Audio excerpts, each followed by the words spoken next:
Уважаемые дамы и господа, просим вас занять свои места, отключить мобильные телефоны и вспышки фотокамер. Пленарное заседание начинается. Dear ladies and gentlemen, we kindly ask you to take your seats, switch off your mobile phones and disable the flash on your cameras.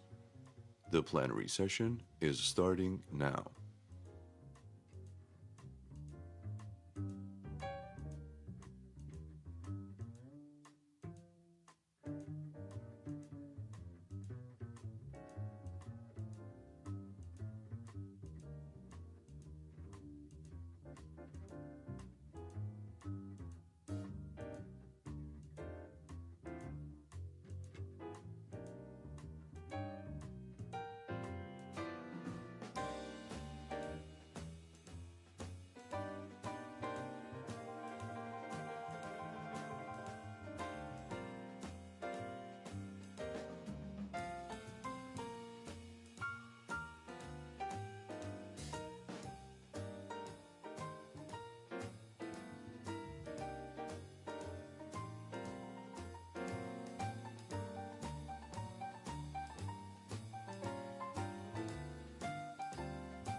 Уважаемые дамы и господа, просим вас занять свои места, отключить мобильные телефоны и вспышки фотокамер.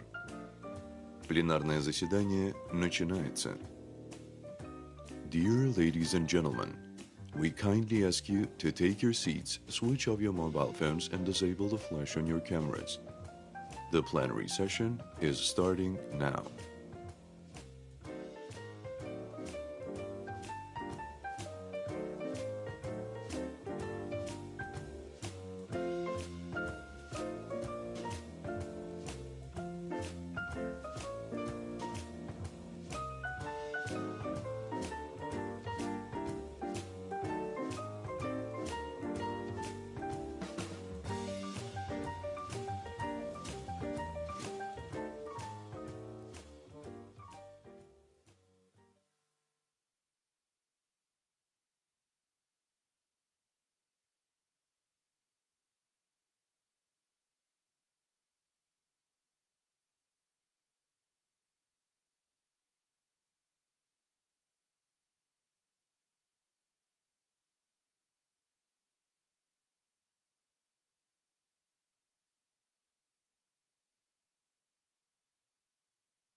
Около миллиона лет назад наши предки... Around 1 million ago, our ancestors managed to control fire. The energy of Paleolife was based on using the twigs to produce fire and to use stones.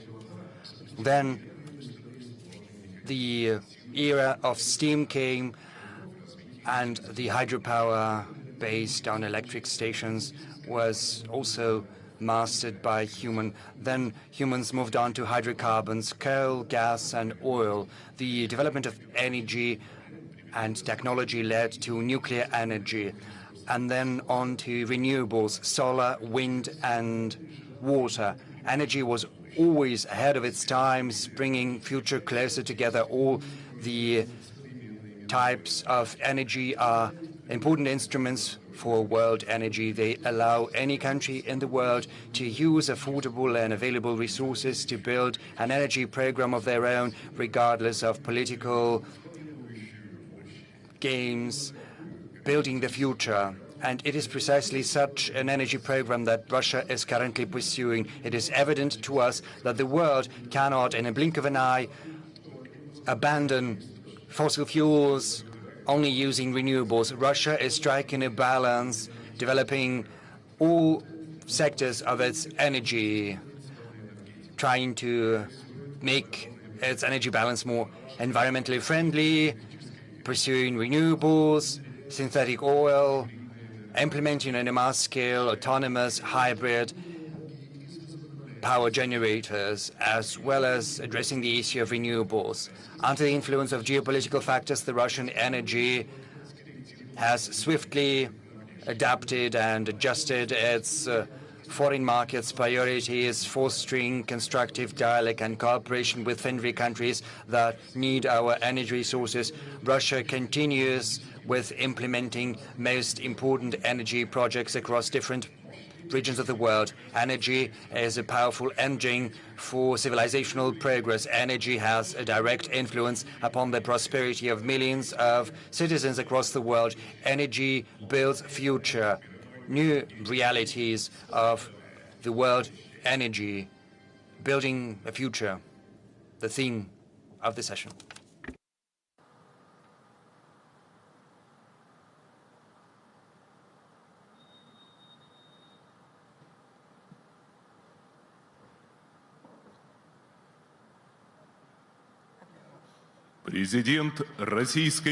President of the Russian Federation, Vladimir Putin. Prime Minister of the Republic of Iraq, Mohammed Shia. And moderating the plenary session as news anchor of inter-Arabic channel Al-Gad TV, Amr Abdel Hamed.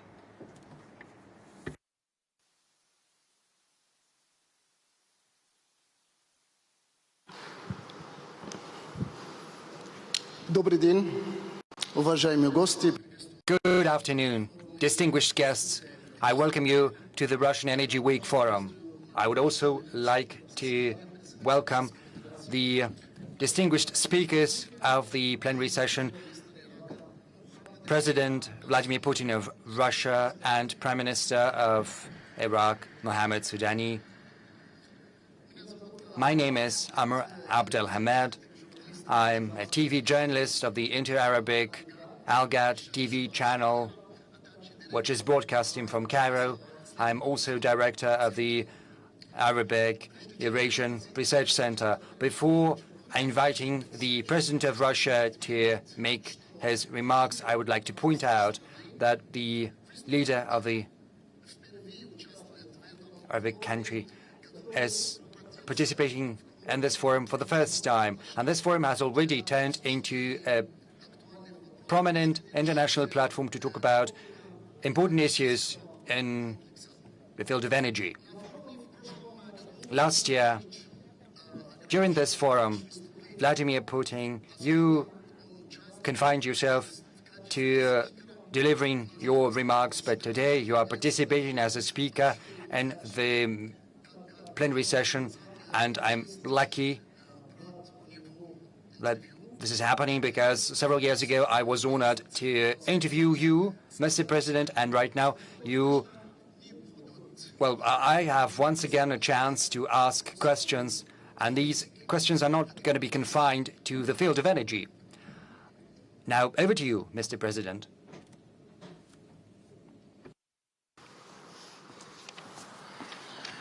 Уважаемый господин премьер-министр. Your Excellency, Prime Minister of the Republic of Iraq, ladies, gentlemen, friends. I welcome the participants and the guests of the Russian Energy Week.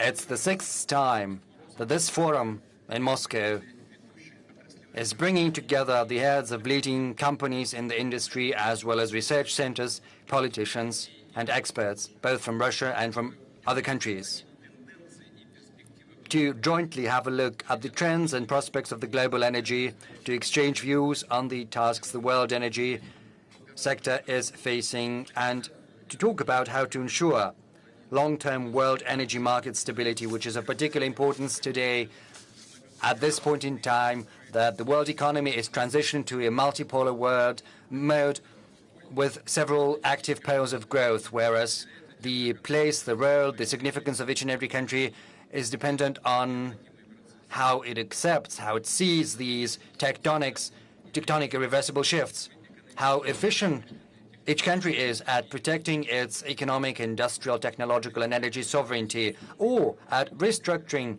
its investment, trade, and cooperation ties. And this stage of structural transformation is something Russia's economy is also going through, with the foreign trade geography changing, with changes to employment, to the landscape across different industries, with the emergence of new market prospects for small and medium enterprises. The Russian energy is also undergoing profound shifts which affect all aspects, from upstream to the purchase of energy resources, to service, to logistics, and the same goes for our interaction with foreign partners. Today, I would like to dwell on the 4 key elements of this transformation. Certainly, they take into account external factors, but I believe they're also of a fundamental nature and constitute Russia's sovereign long-term strategy. First, to begin with, our fundamental priority is to meet the needs of our national market and to ensure that there is sufficient supply of fuel and energy resources domestically. And I would like to underscore this is not just about the current needs of business and citizens. We will work consistently on improving the quality and expanding our internal market. And there are huge opportunities there. A very good case in point is our gas industry. I would like to remind you that back in 2021, we launched a nationwide social gas supply program. Its goal is to make sure natural gas reaches every household in smaller settlements or towns whenever there is a cross-country gas pipeline in the vicinity.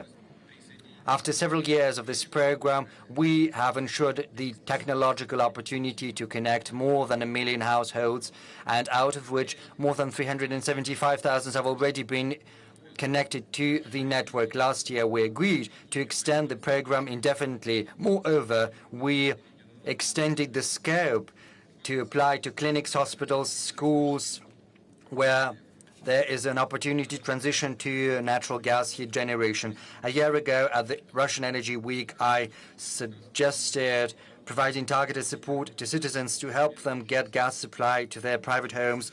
The government is subsidizing the purchase of equipment and the land works to the total sum of 100,000 rubles per household. More than 52,000 citizens have already benefited from the scheme if they were entitled to benefits, and among them families with 3 children and more, as well as low-income families. They got a quick and affordable connection to the gas network, making their lives more comfortable. And I suggest we expand the list of those who are entitled to such subsidies. In particular, the list should include those who participate in the special military operation and the members of their families, as well as Group 1 disabled persons and families raising disabled children. We have also launched a number of strategic projects to develop the gas transportation system to make natural gas more available for companies, enterprises, towns, smaller settlements. We have plans to join the gas transportation systems of the west and the east of Russia. As a first stage, it will involve linking the power of Siberia and the Sakhalin-Khabarovsk-Vladivostok gas pipeline. They will subsequently be integrated into the integrated gas transportation system. And once the power of Siberia 2 is completed, this will allow access to gas for many regions in Siberia and the Russian Far East. This task is a constant subject in our discussions with the government and the regions, in particular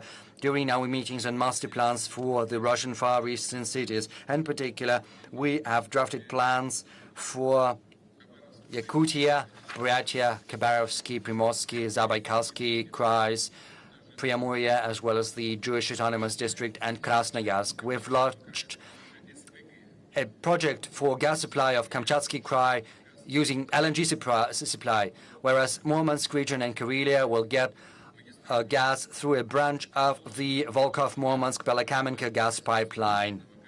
And this is also going to involve a gas pipeline to produce LNG on the Kola Peninsula, but part of its capacity is up to 10 billion cubic meters per year will be used to serve social facilities, residential buildings, and enterprise in these regions, as well as producing green energy. Last year, we achieved record levels of energy consumption, and this year we have grounds to believe new heights will be reached, and it means that the economy is growing. You don't have to be an expert to understand that. I would also like to underscore that this is a high-quality integral indicator that reflects the positive dynamics of the Russian economy and its social sector. We see an increase in the number of consumers. There are new production capacities, infrastructure facilities, new jobs, which results in high energy demand. That is why we will be trying to make sure our energy supply is more reliable. Grids, transmission lines must work reliably and steadily and have spare capacity to accommodate potential for development. We will put particular emphasis on energy efficiency in industry, utilities, and transportation. We've drafted plans to upgrade the electricity grids in relation to regions which need it the most. I'm not going to name all of them. There are 10 of those. I would like to draw the attention of the government to the fact that all these regional programs have to be funded fully, and the necessary money has been allocated within the federal budget. Moreover, key condition for steady long-term development of the energy market, well, its stability and affordability of the prices on electricity, raw materials, and fuel. As you know, in the recent months, we have seen a spike in the petrol and diesel fuel prices. The government has taken measures which seek to normalize the situation. I would like to draw the attention of our leading energy companies. Our priority should be given to addressing the needs of domestic consumers. The government, in its turn, I am asking to act more swiftly, to take preventive measures before the situation takes on a dire turn. Preventive measures have to be taken. The second strategic, systemic goal of the Russian energy is to create maximum added value, to develop a deeper processing of oil and gas. We have made significant advances in this field. We've drafted and started to implement large-scale petrochemical and gas chemical projects, including with government support. To cite an example, an oil processing plant has been launched in Tobolsk. We're expanding the capacities of the Amorsky gas processing plant.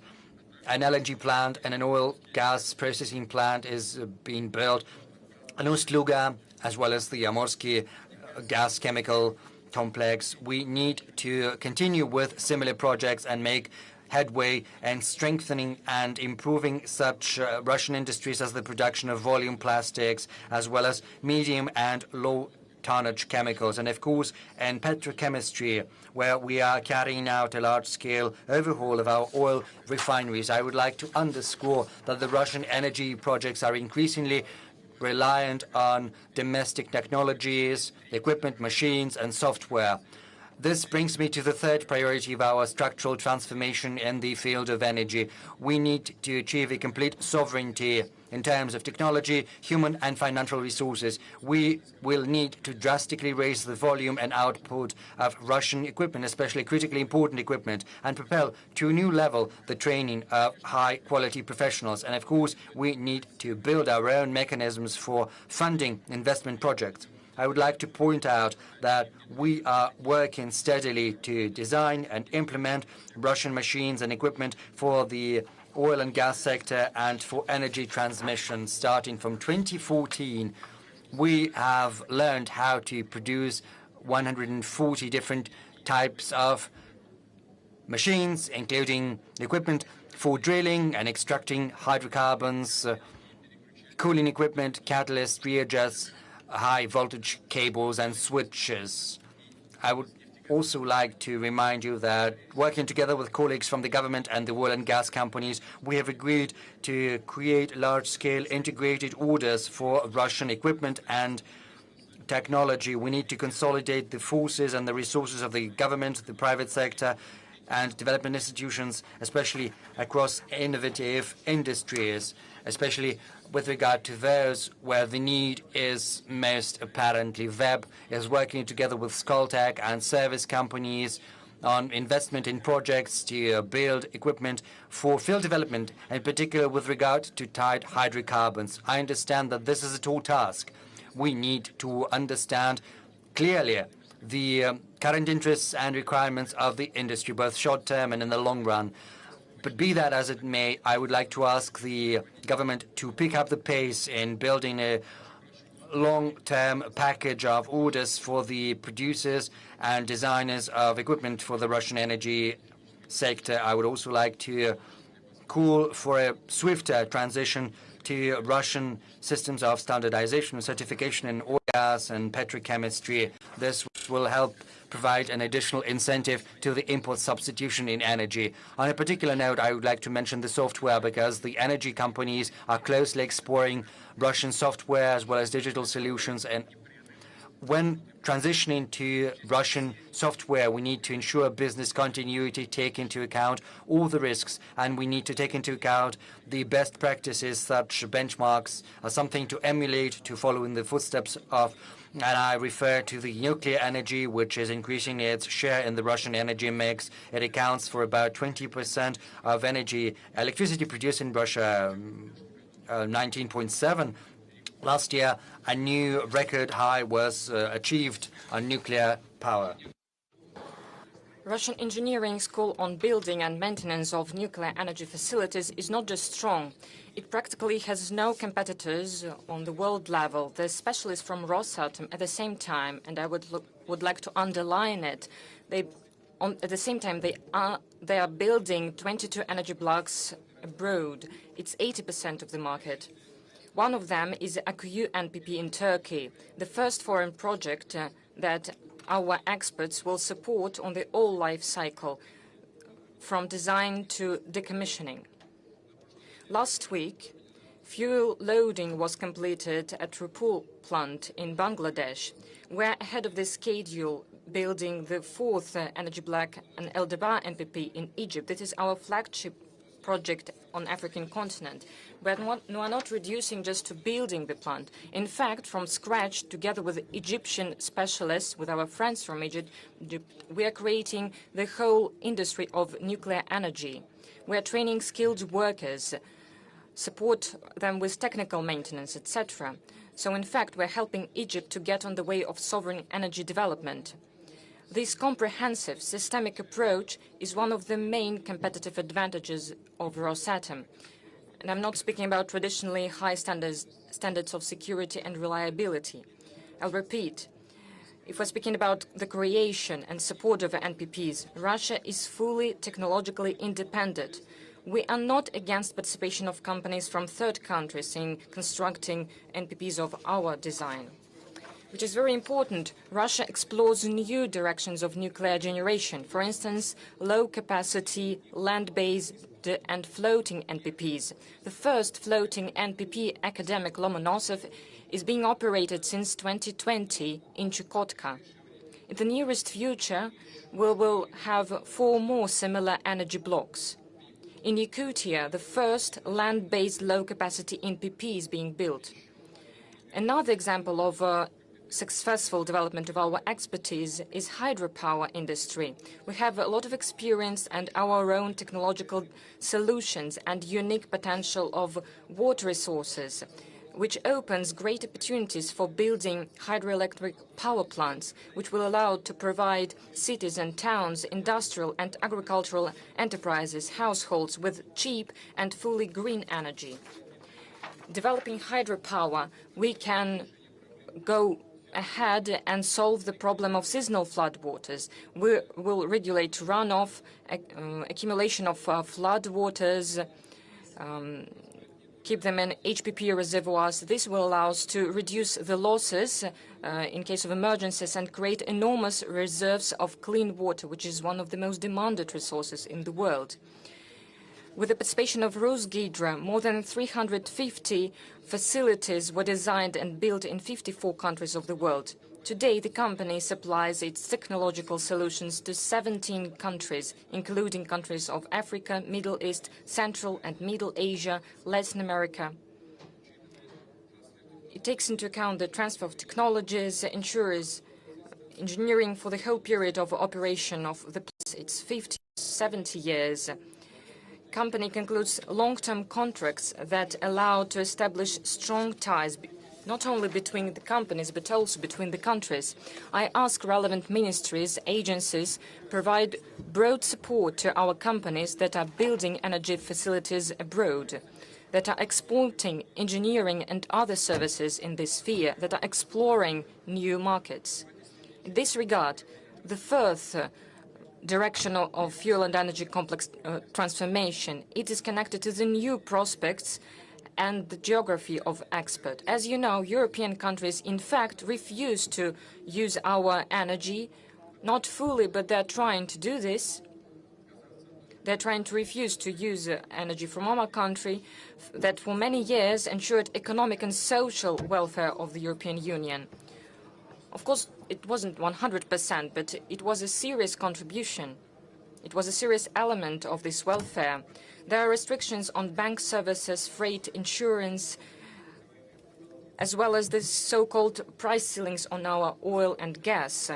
I will not speak about the effect of these decisions for European countries themselves, but I'll return to that.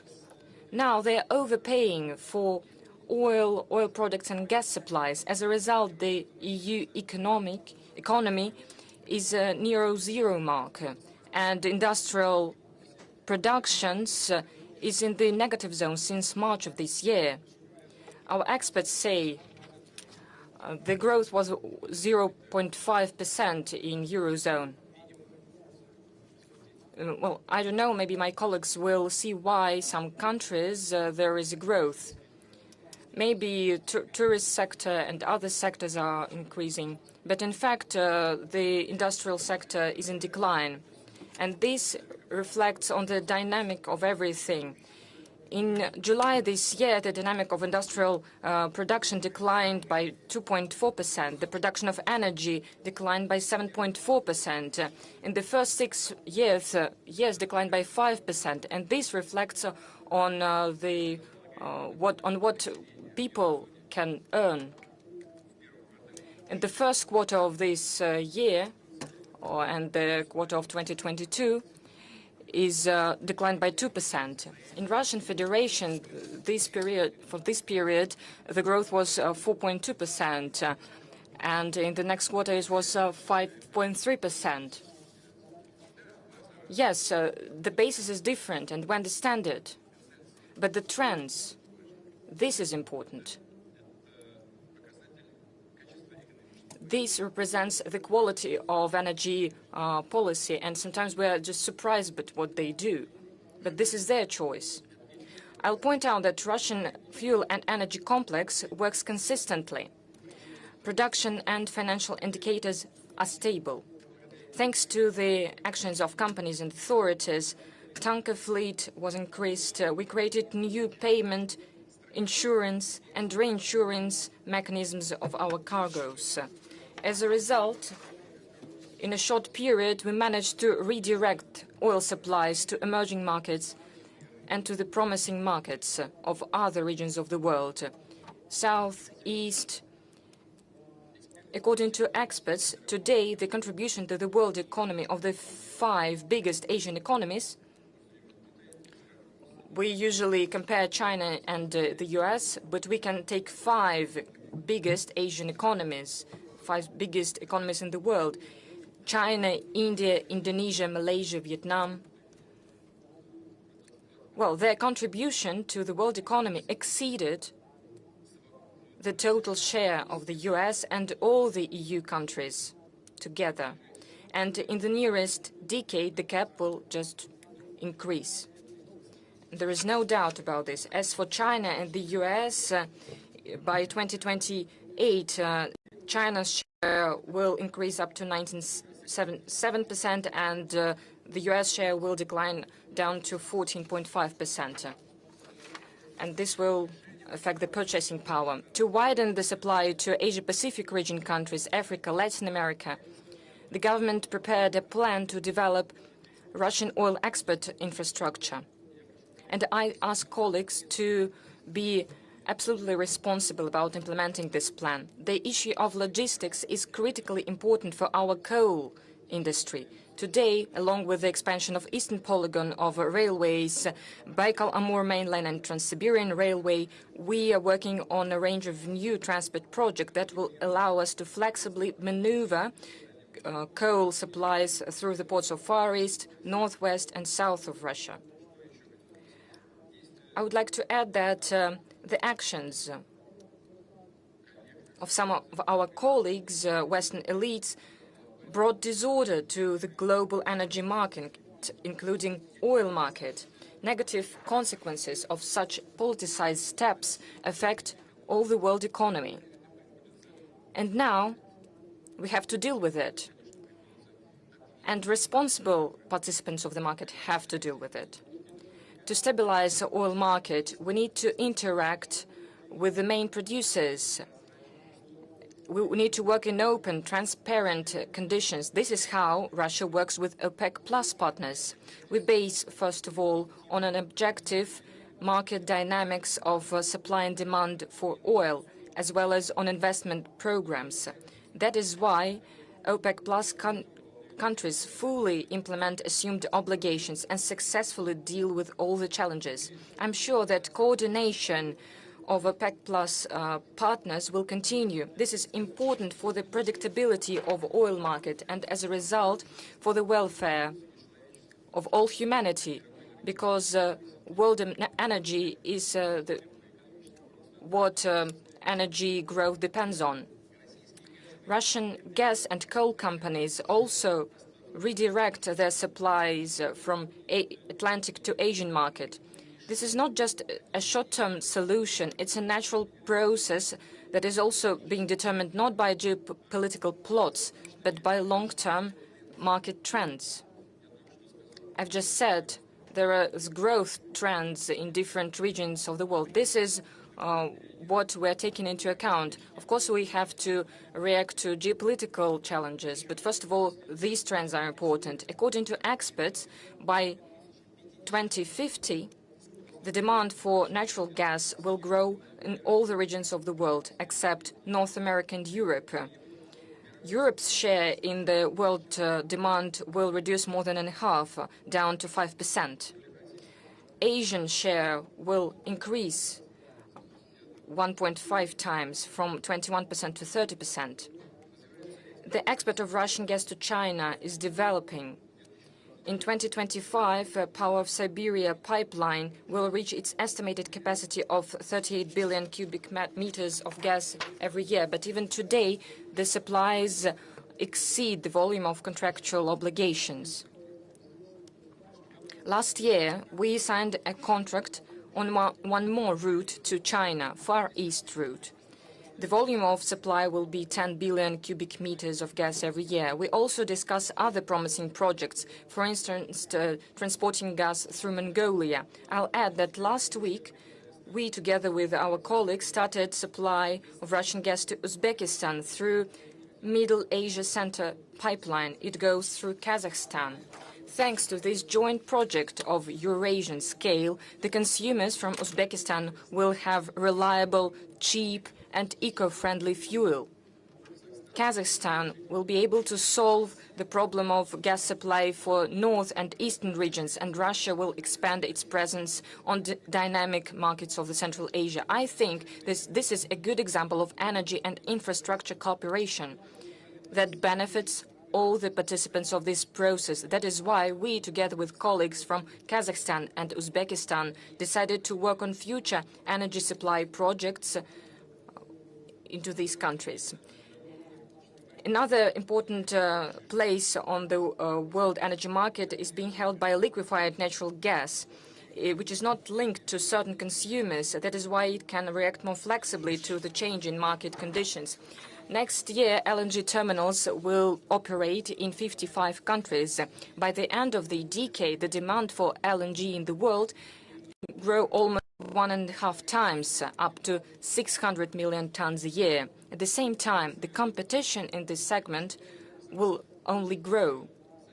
There are already projects that will allow to double total capacity of production in the nearest future. Russia also has large-scale plans in LNG. We are going to triple its production up to 100 million tons a year. The planned volume of investment exceeds 6 trillion rubles, which is very important. And Russian projects need to use their competitive advantages in the market, including effective logistics. For instance, the potential of the North Sea route, as we all know, new ports and transport hubs that are being developed in Arctic. Today, we face restrictions on the supply of technologies and equipment and ships for LNG transportation. But I would like to repeat once again, to reduce such risks, we not just need to cooperate with friendly countries, but we need to rapidly prepare our own solutions, introduce new production capacities, and we do it. We managed to do it. In Murmansk, a large offshore structures building center was opened. The first LNG floating platform, the starting line of Arctic LNG 2 project, is already in production area, and its commissioning is underway. On the Murmansk plant has formed a considerable order book. It means that the enterprise and the staff have reliable and demanded work. Dear friends, despite the challenges and difficulties, Russian fuel and energy complex, our companies develop successfully. They are confidently ensuring national energy security, create foundation for our long-term plans in economy, industry, agriculture, in territorial transport, infrastructure development of the country, improving lives of the citizens of the Russian Federation. And of course, Russia will continue to contribute considerably to balancing global energy market, develop partner cooperation ties with those countries that want it, that are interested in it. And I'm sure that this work will benefit all its participants, will guarantee prosperity of our people for many, many years ahead. But of course, not without your active participation. Thank you for your attention.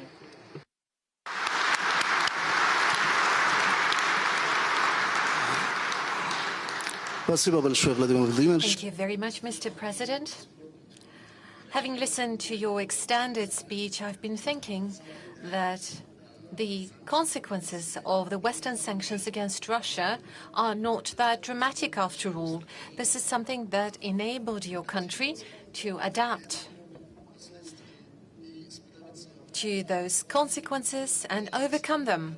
And most importantly, it enabled Russia to find alternative energy partners, alternative energy markets, and most importantly, I believe that those consequences have made it possible for Russia to extend its hands to those countries that are willing to cooperate with Russia. in an independent way, irrespectively of any kind of external dictate. Thank you very much for that.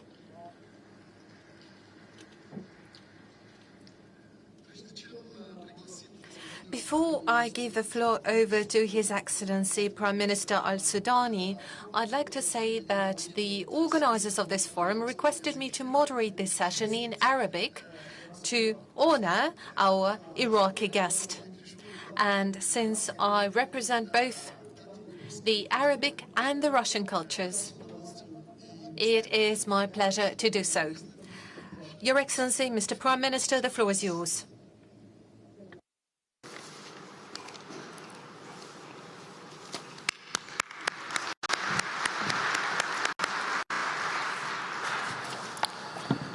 بسم الله الرحمن الرحيم فخامة In the name of Allah, the kind and the merciful, distinguished Mr. President, President of the Russian Federation, Vladimir Putin, dear ladies and gentlemen, dear participants of the forum, dear participants of the Russian Energy Week, it is my pleasure to welcome you. Before I move on directly to my speech, I'd like to emphasize that we carefully listened to the speech delivered by the President, and I believe he is a very wise ruler who knows how to properly react to the new challenges that result to emergence of new development opportunities, and I wish you every success in this development and in your work. Today, on behalf of Iraq, I'd like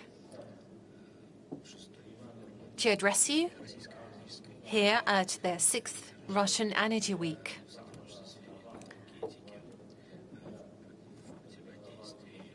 And I'd like to comment on our cooperation in the area of energy, how together we counteract the challenges in the area of oil and gas. Those are the steps that we undertake together. They contribute to prosperity and make sure that in today's world we are guided by modern technologies that contribute to the development of the energy sector. We'd like to make it clear for all our partners in the energy market and for the rest of the world that Iraq is a country that is there to stay as a world producer and is a reliable energy source of energy resources.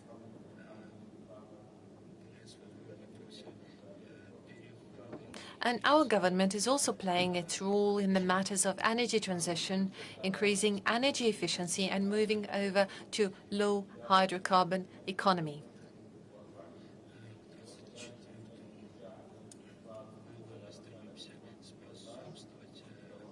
By 2024, we are willing to contribute to strengthening of the role of oil and gas as major energy sources that serve as a foundation for our economy,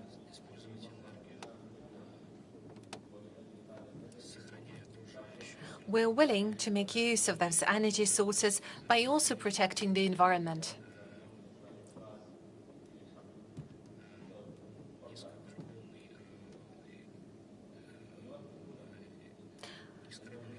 And we are launching a number of low hydrocarbon projects.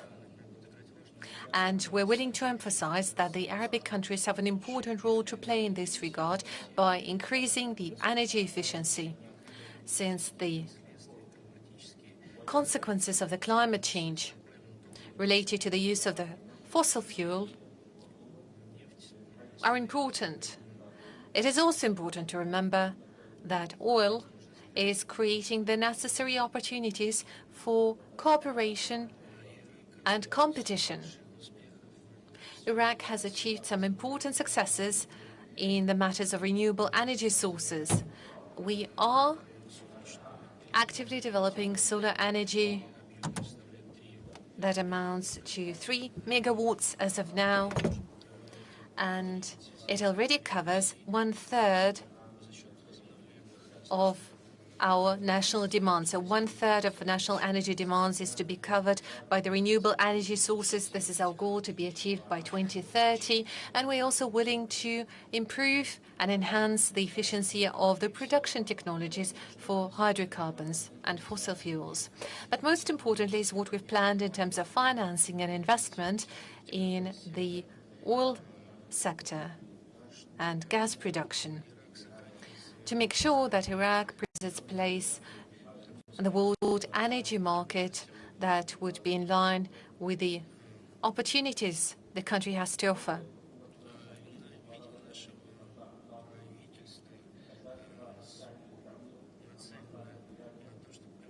The vision of our government is determined to compensate for the needs of the national economy. And since the oil fields have been discovered in the country, we haven't invested sufficiently in oil and gas production, which resulted in the growth of the greenhouse gas emissions to the environment, pollution, and we were losing on the opportunities for development of this sector. We were therefore forced to import gas, which negatively affected our economy and the needs of our people. Therefore, the importance of investment in the gas sector is something that we're willing to address, and we have plans to issue licenses for exploration and development of gas reserves.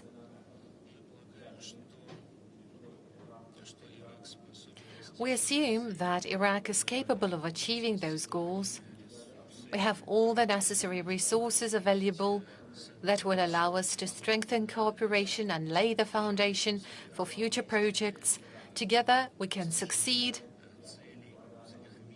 in achieving the purposes of peace and bringing our positions together.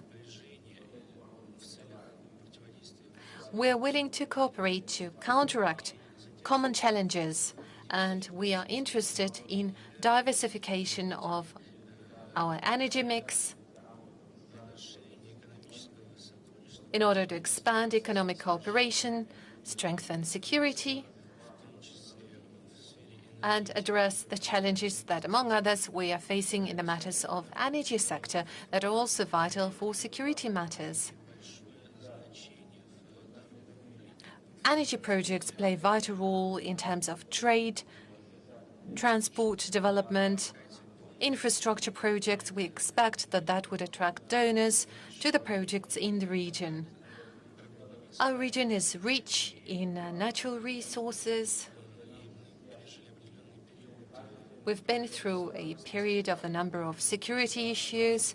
We face some political challenges, but we are willing to achieve economic integration that would contribute to prosperity and collaboration between our countries. Based on this vision, we have adopted the project defining our development path. This project has no analogues in the world, and we've started its implementation already. This project includes a number of economic goals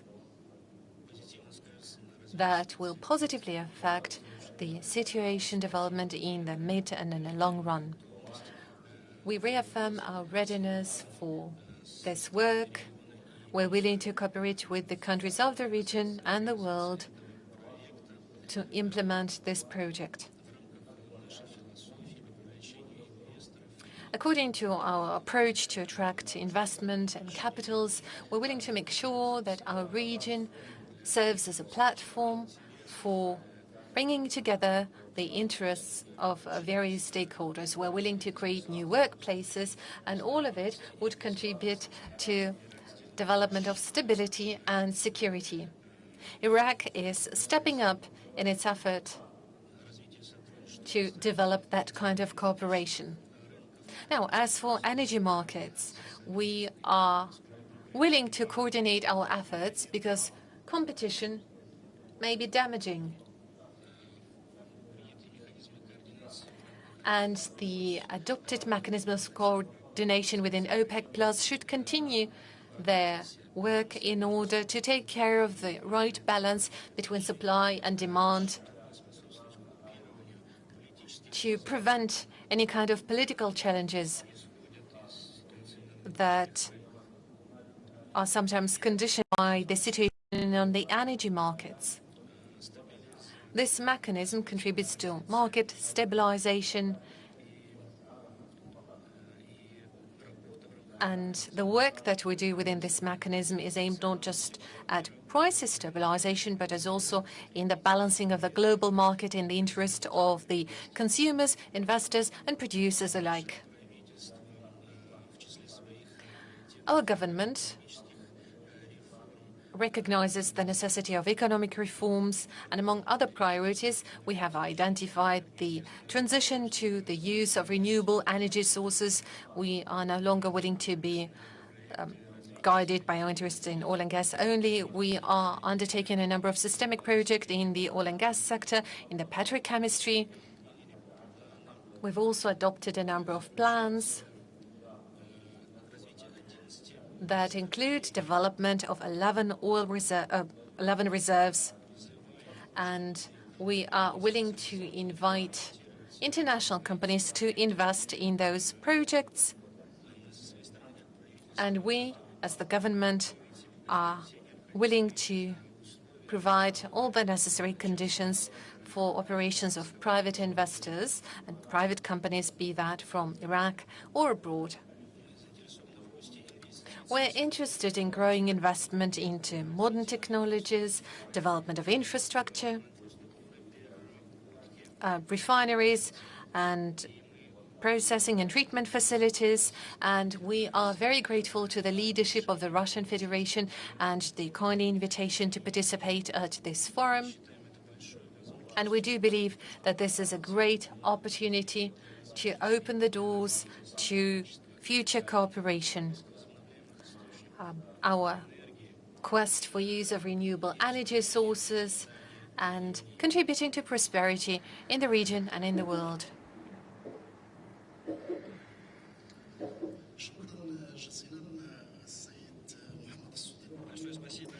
Thank you very much, Your Excellency.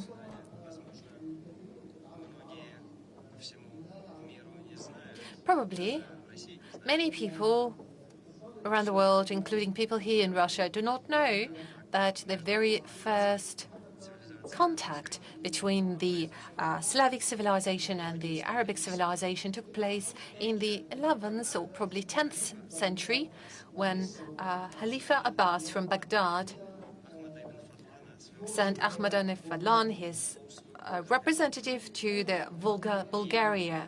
And during this trip by Ben Fadlan, he actually got to learn more about Slavic culture, and he reflected all of it in his work called The Trip of Ibn Fadlan Along the Volga River, and that was the very first written evidence of that kind of civilizational contact. And I'd like to emphasize that this traveler described the lives of the peoples who lived along those territories back then. Back then, those were Russians, Belarusians, and Ukrainians, and he called them all with one name. He called them Russians, and Ibn Fadlan, as I mentioned it earlier, arrived there from Baghdad. And this wonderful city is a home city for our dear guest, Prime Minister Mohammed Shia Al-Sudani. Ladies and gentlemen, as you can see, the world is going through tectonic shifts. The conflicts of geopolitical nature, economic and military nature. And one of the major reasons to that is the energy sector.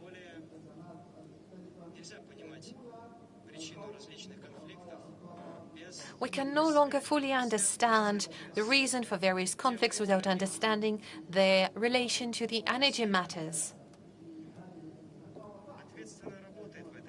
Russia is acting very responsibly in this regard, and as it was mentioned by President Putin,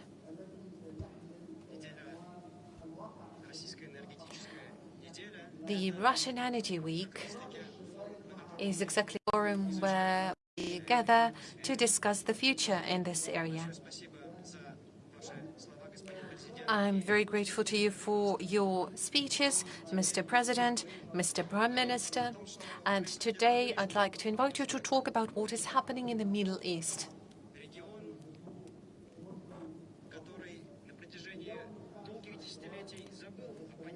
For decades, it seems this region has seemed to have forgotten what peace and tranquility is about. Right now, we see that there is yet another spiral of violence getting started in the area of Israeli-Palestinian conflict that resulted in plenty of casualties.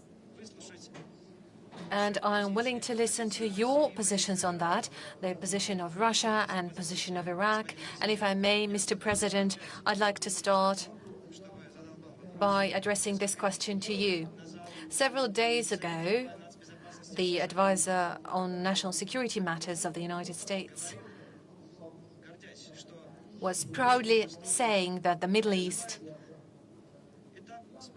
is going through a stage of peace and tranquility thanks to the U.S. policy. However,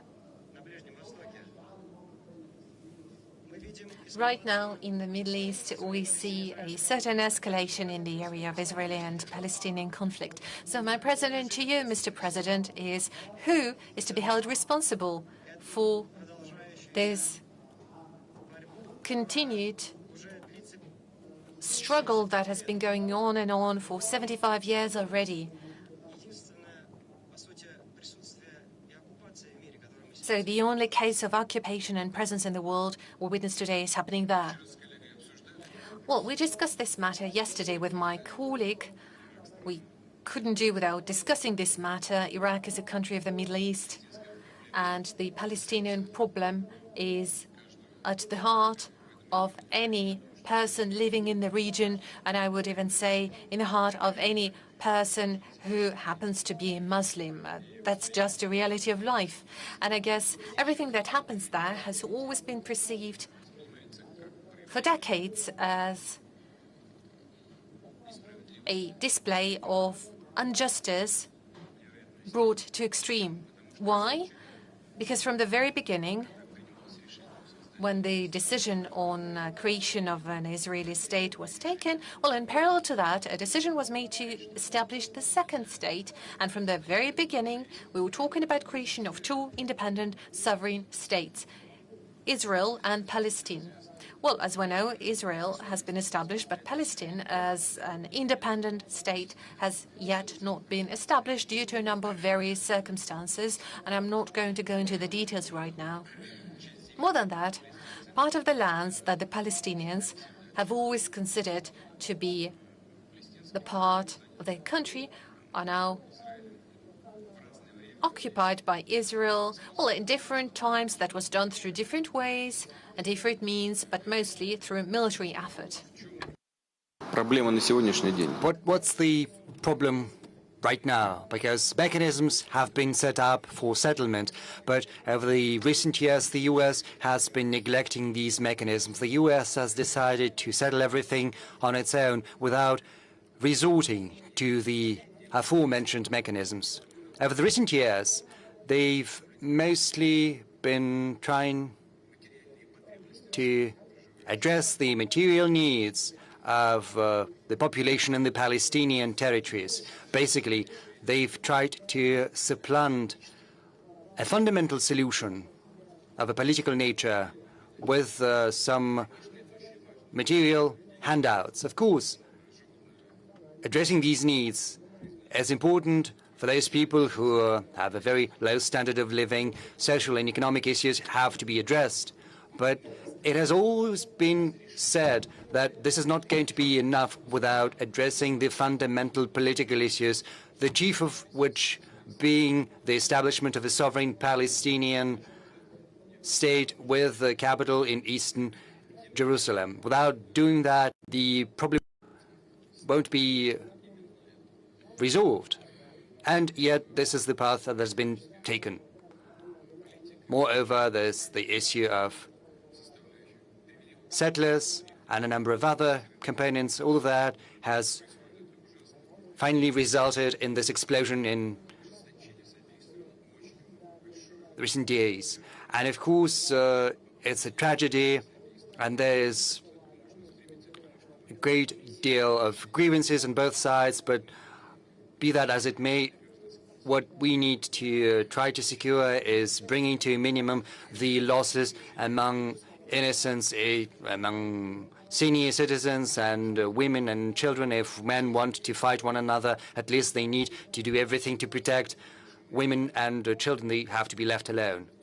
I do hope that in the nearest future, the situation is going to calm down. But this is what we need to do, because if the conflict were to spill over to more territories, then it would have tragic consequences. In energy in particular, I'm not going to go into detail right now. I'd like to give the floor to a person who is far better versed in this matter, because he is head of the government of one of the countries in the region. Thank you. Currently, my question goes to Prime Minister, to the Prime Minister of Iraq. I would like to ask for your assessment of what is currently happening in the Palestinian territories. Yesterday, there was a Russian appeal to act as soon as possible. Russia, as one of the permanent members of the UN Security Council, said that urgent measures had to be taken in order to put an end to the aggression currently happening in the territory. In that regard, what is currently the position Iraq has taken? What needs to be done, in particular, by the Arab nations? Because we understand what the international community needs to do, but what has to be done by the Arab nations? Thank you. Thank you, Mr. President. Currently, the stance on the Israeli-Palestinian issue is not just a political matter and stance of the government. This is a position which first and foremost reflects our humanitarian concerns, and this is also a legally justified stance. This problem has long been ignored by the world, and currently everyone is astonished at how this happened, why Hamas has decided to mount yet another intifada, to mount resistance. Palestinians have spent years and decades suffering from persecutions and oppression when internationally adopted resolutions were ignored. More than 70 decisions and resolutions have been adopted by the UN General Assembly, the UN Security Council, with regard to the Palestinian issue. That said, not a single decision or resolution has been implemented, and by the Israeli authorities in particular. So what would you expect from a nation that has a doctrine, has an idea, but a people whose rights are not realized? Palestinians are a free nation, and they're also part of the Muslim Ummah, which has more than 2 billion people, the Muslim community, that is. So we're currently witnessing the consequences of this position, of this situation, and we see that the Israelis insist on acting the way they are acting at the current moment in time. As a result, spontaneous attacks are being carried out against the Gaza Strip. There's destruction. Israelis are using every weapon at their disposal. They're also openly declaring that they take responsibility for what is happening. They say that they have taken a decision to stop the supply of water and electricity to the Gaza Strip, not just to humiliate the people who live over there. They call them words I would hate to say out loud. This is an insult to humanity as a whole. Presently, the international community has to openly show whether there are any international principles or agreements to regulate and to govern the world. And if there are no such principles, then any country across the world can act as they see fit. But that would be wrong, because we live in a world where we need to band together as forces of good. So, Mr. President, I would like to address you as President of the country as well as permanent member of the UN Security Council. I would like to ask you to come up with an initiative on real ceasefire, true ceasefire, with a view to finding a genuine solution to the Palestinian issue, because we can hardly anticipate right now the consequences of these challenges to the region as a whole. It is the Arab street, the Muslim street we're talking about, and the streets are seething and teeming with people. When Arab citizens see what is happening in the Gaza Strip, you know, the attacks against the Gaza Strip, there's something I would like to add.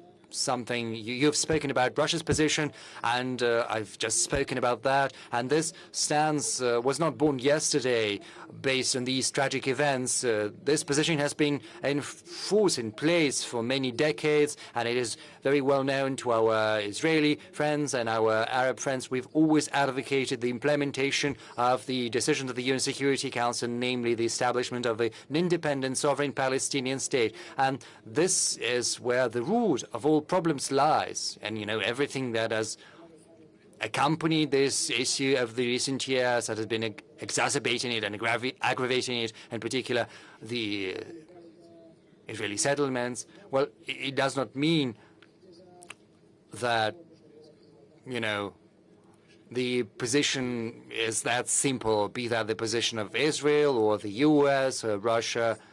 As a matter of fact, this matter is far more complex, because in the US there are many politicians and many experts who believe that we need to listen more closely and pursue the path of establishing an independent state for Palestinians, and there are people like that in Israel. But there are those who for decades have been trying to achieve a solution using force, unfortunately, and this is what brings about such tragic incidents like the one we are currently witnessing. Allow me to get back to His Excellency Prime Minister of Iraq once again. So, is there a chance that this escalates further, spilling beyond the Palestinian territories and beyond Israel? Aren't you afraid that an Iranian-Israeli confrontation can happen? You know, the continuation of shelling against the Gaza Strip, the way we see what is happening, and the hints that a ground operation is possible, all of that would lead to madness in the region. As I pointed out, the Arab street, the Muslim street, well, it's currently raging. They see the crimes, and they see that the opinion, the stance of common people is being ignored, and this is fraught with risks and dangers for the whole world.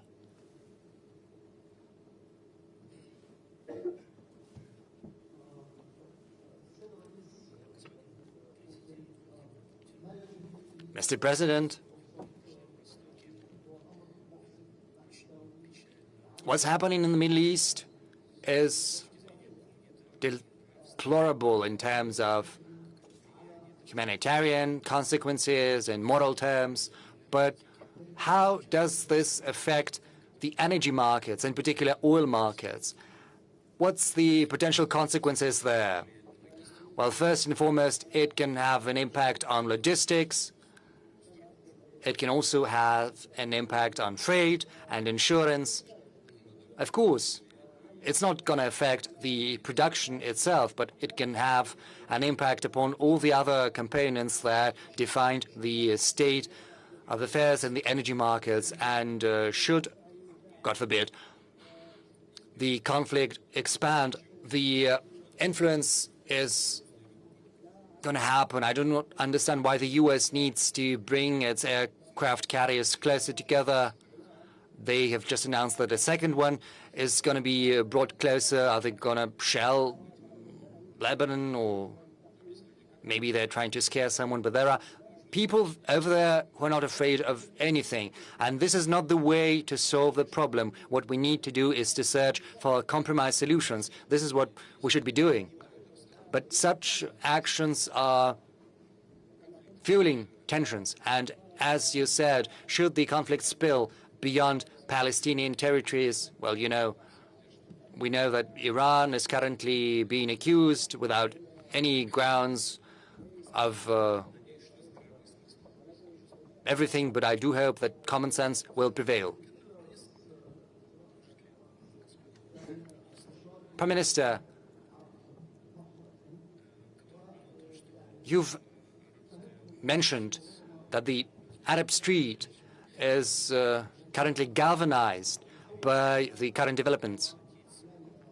Can this hatred degenerate into acts of violence, like attacks against American facilities or Western facilities, facilities of those countries that support Israel? Aren't you afraid that something like that might happen in Iraq?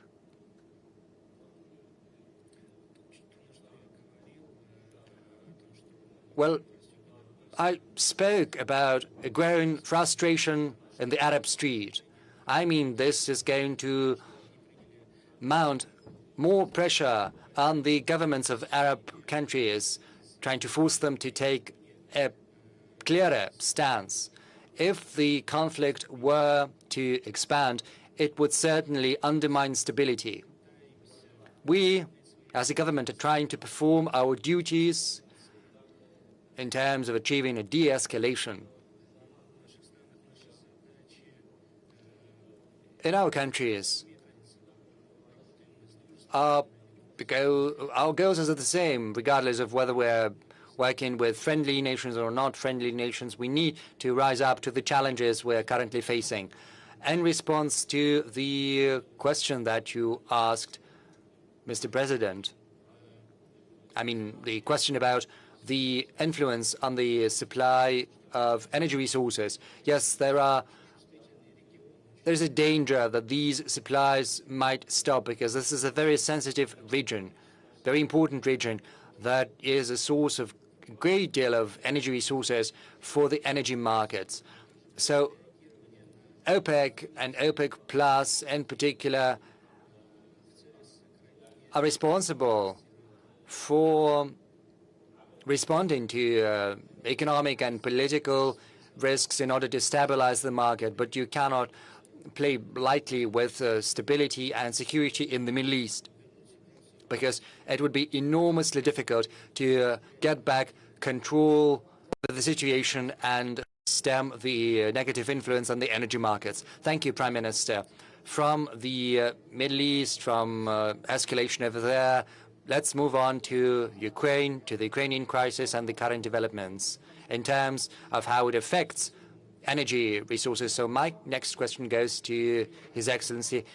Mr. President, what is the impact of this special military operation that you ordered to begin in February 2022 on Russia's strategy in the energy field?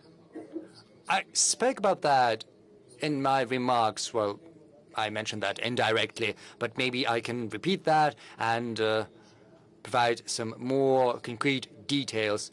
Some of our former partners in the US and mostly in Europe started to refuse to take our energy resources, to introduce price-related restrictions in terms of volume, freight, and insurance. And you know the results, because I've spoken about them, the outcomes of such policies. Yes, our energy sector could have performed better over the last 18 months, but still, the performance is quite good. Secondly, we have fulfilled all of our obligations, both domestically and with regard to our partners who want to work with us. As far as those are concerned who have introduced these restrictions, they are facing problems so far they've been unable to overcome. To cite an example, they've refused to take any more of our natural gas. The prices have gone up accordingly. They've soared, these prices. Well, you know, like 2,000 euro per 1,000 cubic meters. Right now it's 350 or 400. Back when it was 2,000, of course, these were speculative prices, but still, even 300 and 400, this is a lot for the European market. The Nord Stream pipelines have been blown up. No one has done an investigation. I'm astounded by the position taken by many European countries, because this is an act of international terrorism, probably at the state level, as far as we can judge. Because how could have a team of people who decided to blow up the pipeline, how could have they acted without government support, because they need the necessary tech and the necessary support? But there has been no investigation regardless, and notwithstanding our multiple appeals to participate in the investigation. So the results are there. Or just recently I spoke about that during the Valdai Forum. All the leading industrially developed countries of Europe are seeing their industrial output go down, sometimes in the negative. It's minus 0.1% in Germany. There's decrease in the Netherlands. And the same goes for other industrially developed European countries. And the same goes for the standards of living. It's minus 1.2%. That is the decrease of real disposable income, whereas we have an increase of 4.4%. And during the second quarter, it was 4.3%. So far, we do not have the data from the Eurozone. Maybe it's going to be somewhat better than that decrease of 1.3%, 1.2%. But still, this is an indicator of what has happened in the economy. So they're refusing to take our gas. So why? That's the question, because we've got two pipelines going through Ukraine's territory. One is functioning, and they get our gas in Europe. Ukraine has shut down the second route. But you know, Ukraine is getting money from Europe. Every month at $4 or $5 billion. Some of that comes from the US, some of that comes from Europe. Europe could say, well, open up those routes for us, because we need that to sustain our economy. So why is it allowed to transport gas to Europe via one route and the other one is shut down? Or let's have a look at what the Poles have done. They've shut down Yamal Europe route. They have done that of their own volition. Germany could have said, well, we are the biggest donor to the European budget. Well, at least Poland has been one of the biggest recipients, at least recently. So if you are taking food from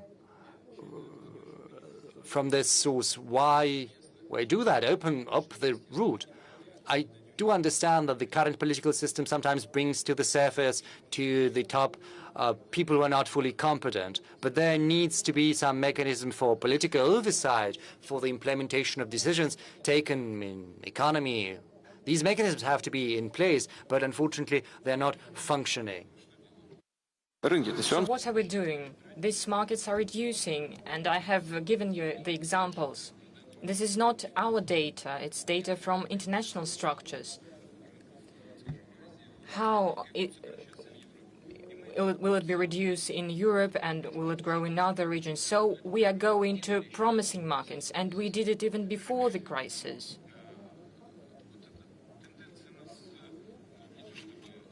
This trend, well, it surprises us, most of all.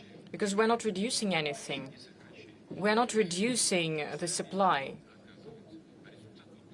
But this is the result that we have. It is a reverse result. We even say some in Russia, don't dig a gap for another, a hole for another one, because you will fall in this hole. This is what happened. With our colleagues from OPEC Plus, well, it is not connected directly, but to the attempts to reduce our possibilities in energy, particularly in oil. But it's not the question of if they love us or not. There are objective figures, and His Excellency Prime Minister is a professional in this field, because he is heading the government of an oil country. But there is a volume of production and there is a volume of consumption. If we reduce the volume they're buying from us, it means they have to buy it somewhere else. It is not possible to do it the other way. And you should understand it, because if you're not, it means you're a fool. The volume of consumption is the same. So it means that they have to buy the oil in other countries. So the volume that we were transferring to them now goes to other markets. And they have to buy the oil at a higher prices. Let's speak about gas. They are buying LNG from U.S. This 30% or plus 30%. Different kinds of industries that are now moving to the U.S. They're moving there to work there, and they're close to their enterprises here. Didn't they know what it will lead to? And it was not necessary. So this is what they were looking for, and that is what they got.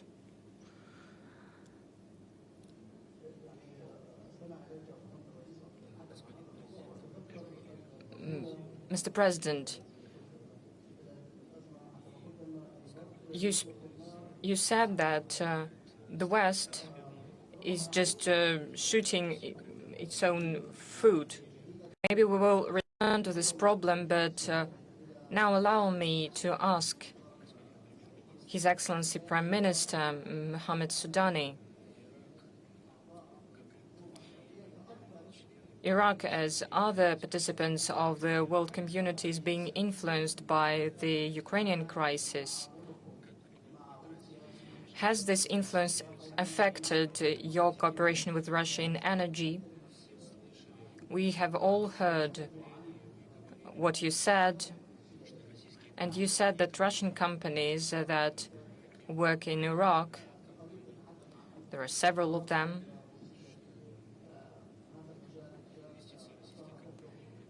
that the investments of Russian companies reached $13 billion. This cooperation continues. Does it correspond to your ambitions in Iraq? First of all, Iraq has a very clear position regarding this conflict and this crisis and the operation of Russia in Ukraine. This position is based on political vision, political system that we have in Iraq. It's based on the constitution that people voted for, on the principles that our country is based on. Iraq has suffered a lot from wars and blockades, and we know very well the price that we have to pay for the wars and these problems. We tried to establish dialogue, and we call everyone for dialogue, because this is the way to end crisis, to reach understanding that would guarantee mutual respect. We do believe in the leadership of the Russian Federation and personally in Vladimir Putin. We hope that it will find channels to reach peace even in the current situation. This crisis is linked to big economic and humanitarian problems. Iraq, in the context of its obligations and agreements with Russian companies regarding oil companies, will fulfill its obligations. Yes, there are difficulties concerning bank payments. We are trying to solve these problems on bilateral basis. But Iraq fulfills its obligations as for the licenses that we have already received, licenses for production. And we're now discussing possibilities of new agreements, including oil sphere. We're trying to find ways for cooperation despite the sanctions. Well, you say that sanctions do not influence Russian companies that work in Iraq. Yes, Russian companies continue their work. As I have already said, there are some difficulties concerning bank payments. We're trying to solve them, understanding what we can do.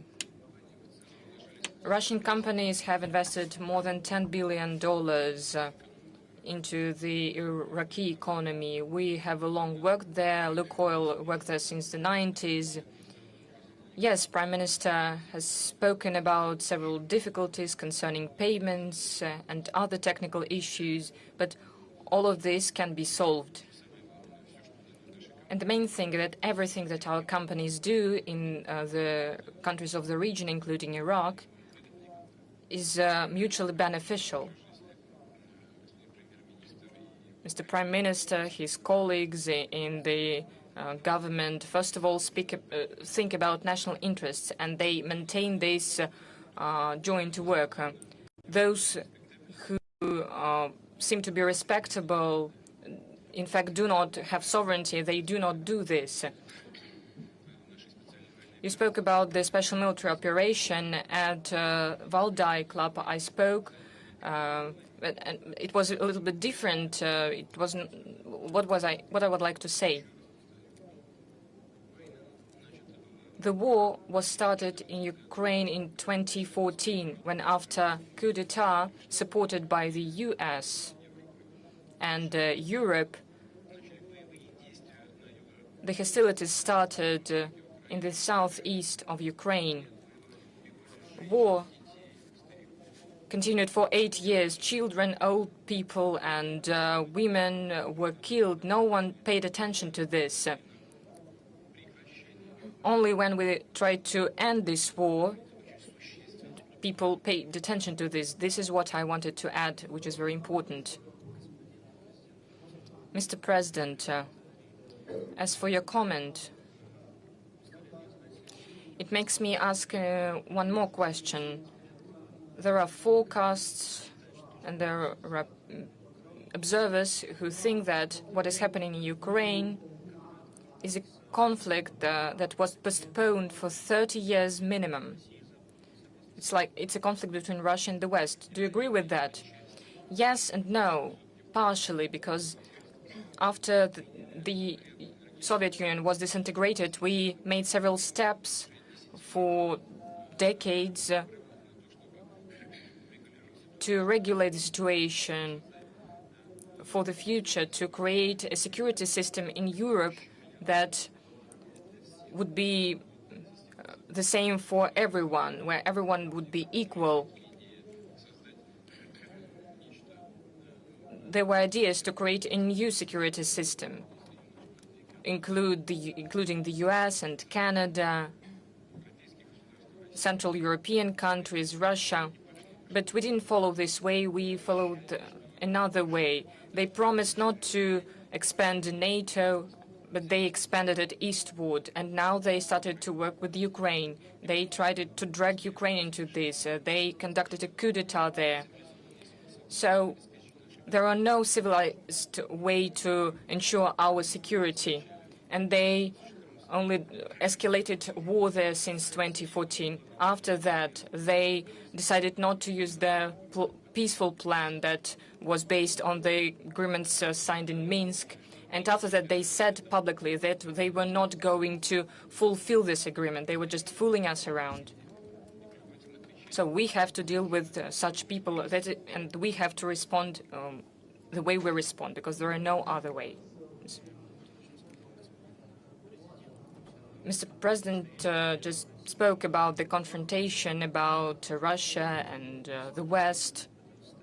The history of this confrontation, it's an old story, as we all know, and as everyone knows.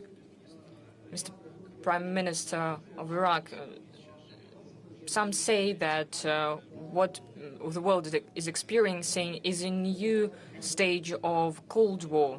The challenges and threats possibly affect the strategy of decision-making in Arab countries. And I would like to ask you about Iraq specifically. Is Iraq trying to work with different axes? There is no doubt that there are different characteristics in the policy of different countries. As for Iraq, we try to follow a balanced policy. Do not join different axes. We're trying to regulate conflicts, settle conflicts, and Iraq mustn't be an arena for such crises as it was for many years. We're implementing this principle in our policy, and we think that thanks to the resources that Iraq has, thanks to the history and traditions, thanks to geographical presence, Iraq could become a center for joining to settle all the disagreements, to establish mutual respect, mutual ties. This is the policy that we're implementing. Today we can speak confidently that the national decisions that we are making in Iraq are based on our way to peace in the region and to the peace in the world. You're for the first time in Russia as a prime minister. It's a period when the collective West is trying to pressure the government, pressure the leaders of the countries to stop them from cooperating with Russia. Aren't you afraid that your visit will result in some problems with the US or other countries? Of course not. Iraq has an opportunity to make its own sovereign decisions, to establish relations as we see fit, and will not allow anyone to tell Iraq who are our partners, who are our friends.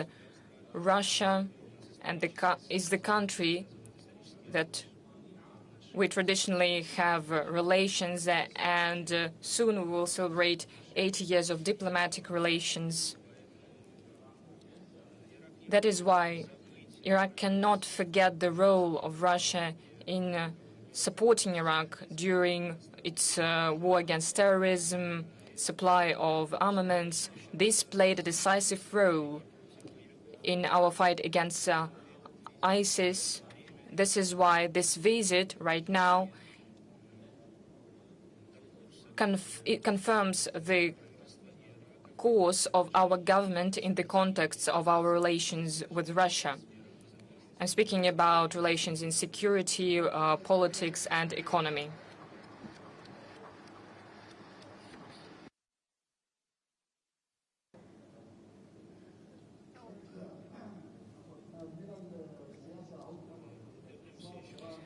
Let's go back to economy, the topic of gas. Mr. President, I've heard what you have said about Germany at Valdai Forum, and you said that Russia is ready to resume supply to Germany through Nord Stream pipeline that was not affected by the attack. Have you received any signals from Germany in this regard? I would like to say that we are supplying gas to Germany through Ukraine. It goes to Austria, to the hub, and then it's distributed through all of the Europe. And I think Germany also gets gas, but Nord Stream 2 is a pipeline that goes directly to Germany, and you just need to open it. Its capacity is 27.5 billion cubic meters. They prefer to buy it at 30% higher prices, but this is their choice. So they're paying 30% more to the US, and they're only happy about this. Some enterprises moved to the US, as I have already said. I want to say a correct thing, but it seems like a foolish political behavior, as if they are damaging German economy on purpose.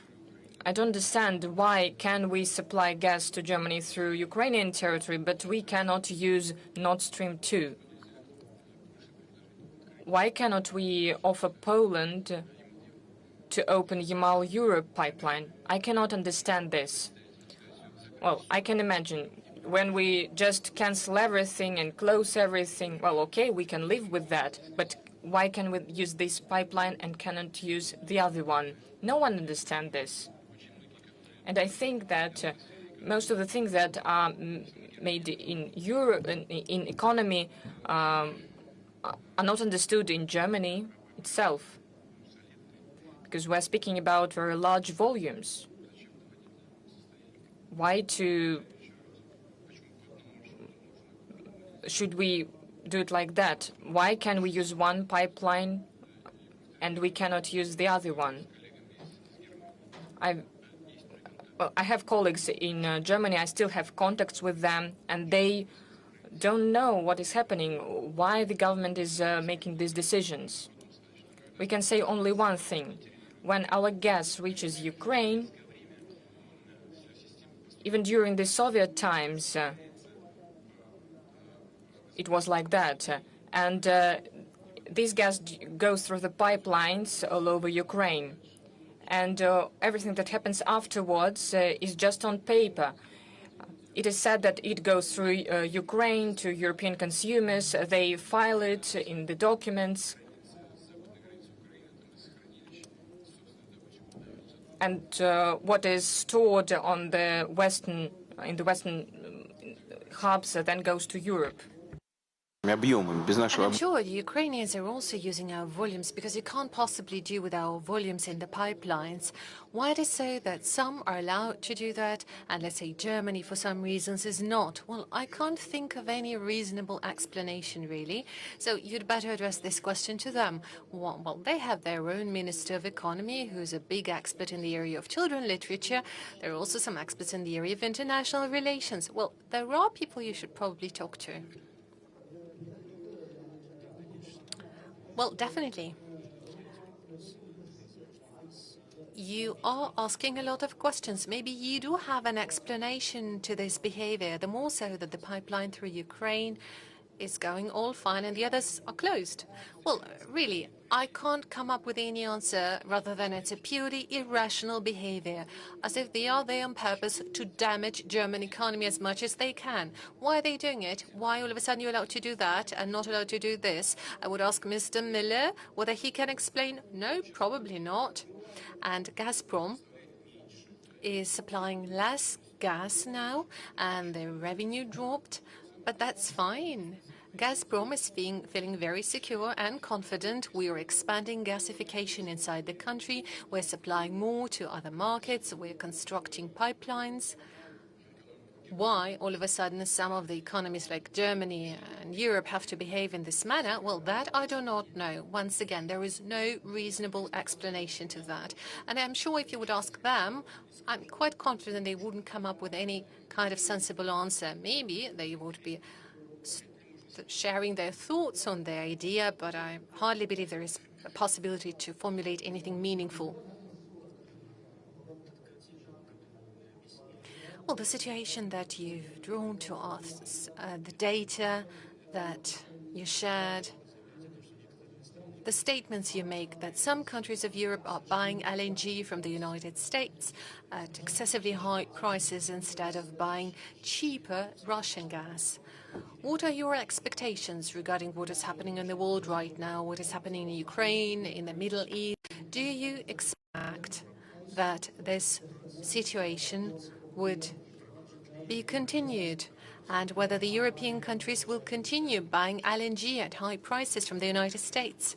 Well, I think they will keep procuring it from the United States. They haven't made any contracts with us, therefore they will be forced to buy LNG under the current contracts. And by the way, supplies of LNG from the Middle East have increased, but the majority, of course, is coming from the United States. I'm not sure what is the exact increase there. I would assume it is about 40%. Mr. Miller, do you happen to remember the increase? By 2 times.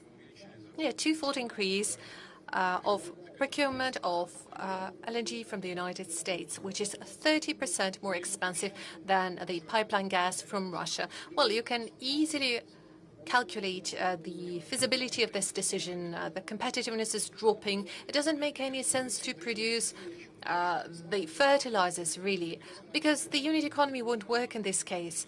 When the gas prices are so high, the companies producing fertilizers can't make it work. They are becoming loss-making, or glass manufacturers, where also you need a lot of energy, are being closed one after another. Metallurgy is in a bad situation. Chemistry industry is facing serious problems. It's obvious. Why would you need to create problems to yourself, hoping that we would collapse? But obviously, we are not going to collapse. It is so obvious to everyone. It is not going to happen, but they remain so stubborn and keep insisting that they're waiting for our collapse without any analysis of the situation whatsoever, or what is to happen in the nearest future. Yes, we may have problems in economy as a whole and in the gas sector, but we do see the prospects. We understand what we need to do. We're going to focus on gas liquefaction, and Mr. Michelson is working very hard on that and is achieving specific results. Gazprom is also focused on liquefaction capacities, and we're determined to keep doing that. There is great flexibility in the market compared to the pipeline gas, but pipeline gas is cheaper. LNG requires, obviously, liquefaction, transportation. Well, in case of pipeline gas, it's so simple. Huge competitive advantages go to those of our partners who make use of it. Well, in this case, they voluntarily refused from that, hoping to hurt us. Well, you know, I'm going to buy a ticket, but I'm not taking a ride just to hurt the economy. Why would you do that? While all of a sudden you are allowed to receive gas through one pipeline. They do receive gas from the Turkish stream that is going all the way to Europe. Yes, it is going to the south of Europe, but nonetheless, all in all, it all applies to all of the European economy. Why south of Europe is allowed to do that, and Nord Stream 2, that they have not fully exploded, although they tried to, well, for some reasons they're not willing to get it operational. I don't understand that, really. But God forgives them.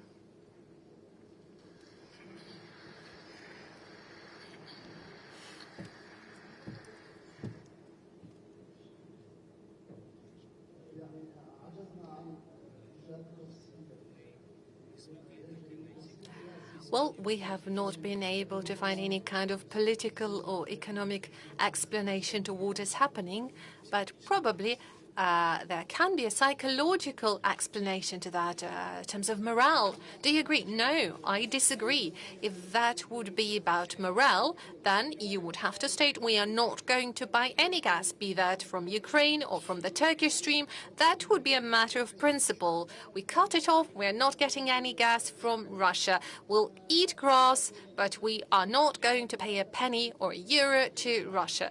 But they are getting our gas through other routes, while all of a sudden they are not willing to get it from specific routes. That is ridiculous.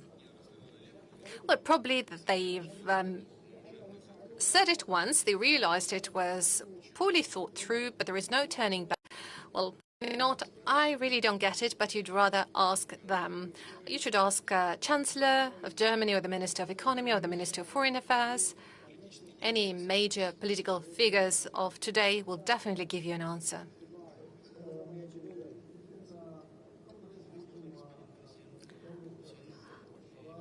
Well, probably Mr. Prime Minister and Mr. President have addressed the matters of our work under the OPEC Plus and other relevant matters. Last June, Baghdad officially stated that they will continue the voluntary oil cut to the amount of 211 million barrels per day up until December 2024, within the framework of those commitments that were undertaken by OPEC Plus on oil cuts. So are you determined to stick to this decision? Yes, undoubtedly.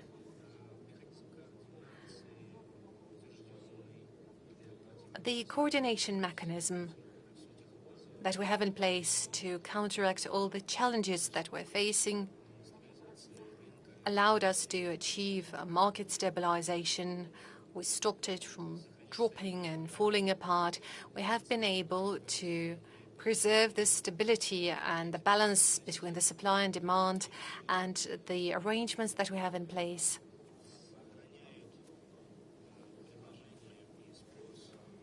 allow us to keep the situation balanced, contribute to the prices stabilization, and are in line with the interests of both consumers and producers and also investors.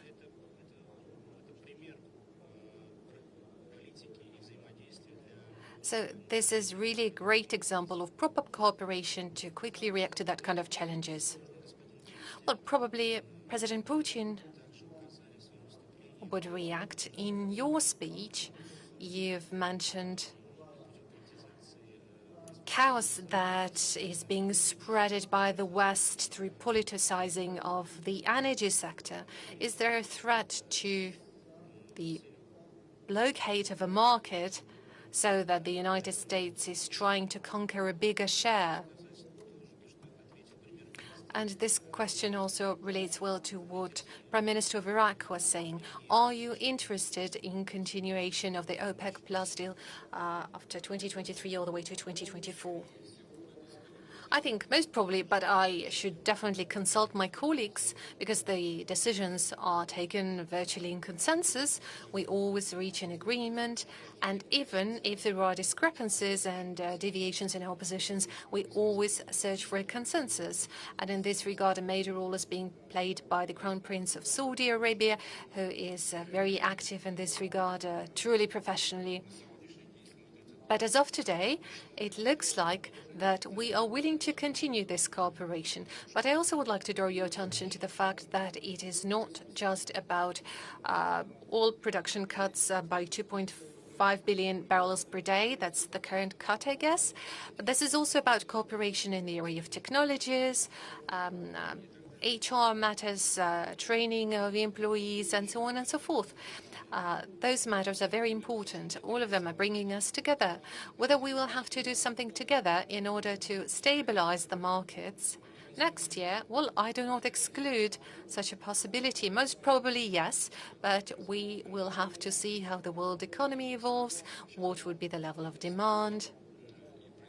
So far, it looks like that the demand and supply, thanks to our solutions, are mostly balanced. If not for our decisions, I guess the price would drop down below $50 per barrel, and that would lead to a situation where there would not be available resources, sufficient resources for investment. The experts of the industry know it well. In the pre-COVID period, the amount of investment, and later during the pandemic, the amount of investment dropped by 2 times compared to the previous period. Well, this is all the problems are coming from in the world energy sector. And the people who I respect greatly, the so-called Green Party, and the Green movement all around the world are engaged in a noble deed. They are willing to protect our climate, our planet, not to harm the environment, and so on and so forth, which is the right thing to do. But you have to do that gradually, step by step. What do we have as a result? In some countries of Europe, we see it. The nuclear energy was virtually cancelled. They decided to refuse from coal. They are also willing to stop using our pipelines. And what is the outcome of it? Well, if you look at the energy structure and the use of coal, it is 2 times higher than in Russia. This is the outcome of their actions. This is a result of a poorly balanced politics that is not properly thought through. You can't even call it a policy. It is more of a work conducted within the political environment where people are simply being intimidated, sometimes by covering up by the real, sometimes unreal problems. They give promises that they would solve the problem by basically deceiving people. They make it all the way to power. But what comes next? People will realize it sooner or later. Have a look at the outcomes of the election results in Germany, in some of the lands and regions of Germany. Well, the Green Party failed because people see the outcomes of their policy. And the consequences are evident in the political environment. But we need to provide for the proper level of returns in the industry, for adequate profitability, so that we can assure timely investment in oil and gas and other energy sources. And by the way, in Russia, we have the greenest energy mix. Virtually 20% of our energy comes from nuclear, 19.7 to be precise.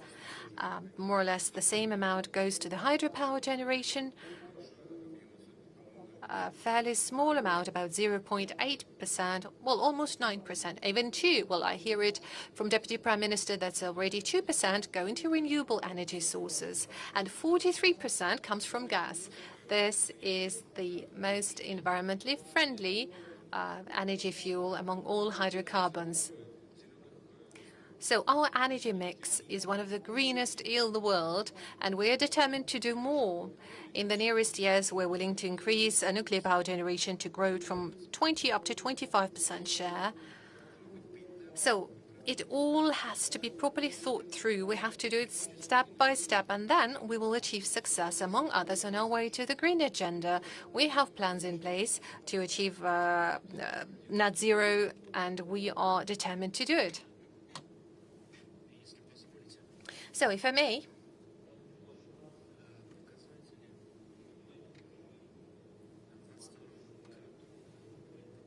in 2022, the level of consumption was 997 million barrels. And in 2023, it exceeded 101 million barrels a day. Next year, it will be more than 104 billion barrels a day.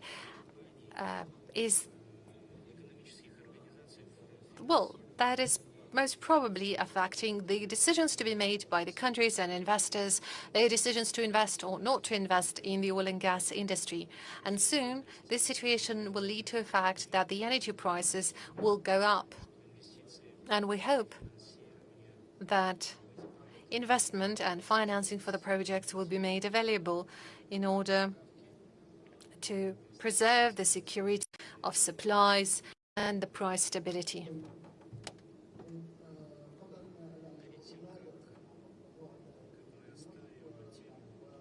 Well, before we move away from the topic of oil and coordination that exists between the OPEC Plus members, I wanted to ask one question to President Putin. It is well known that you have personal, very good relations to Crown Prince of Saudi Arabia, Mohammed bin Salman.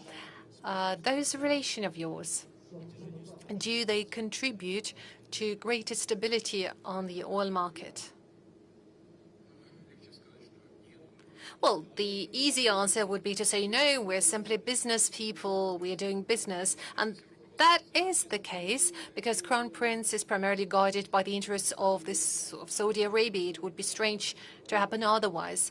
But nonetheless, when you establish that kind of personal, trustworthy relations, it is logical because whenever the kind of solutions are being taken, the level of mutual trust is extremely important. And our Deputy Prime Minister, Mr. Novak, who is fully engaged in the negotiations process, can confirm that it happened several times when it was incredibly difficult to predict the growth rates of the world economy, the demand in Asia and other markets, logistics, and so on and so forth. And there were several times when Mr. Novak would say it's hard to project, but the Saudis believe that this decision would be optimum. And I would simply say, well, let us agree with the Saudis, because there is no desire to deceive anyone or trick into doing something. There is a desire to come to a consensus, a shared solution that benefits all and would do good for the global energy markets. And I do believe that this is the case. And this level of trust is extremely important. And I do hope that it is mutual. Thank you. Mr. Prime Minister, about 6 months have passed since the works on Kirkuk-Ceyhan pipeline have been suspended, and the Turkish side stated that the pipeline is ready to continue operations in order to pump Iranian oil. Are you ready for it? Yes, undoubtedly. The government is ready to continue supplies through this pipeline.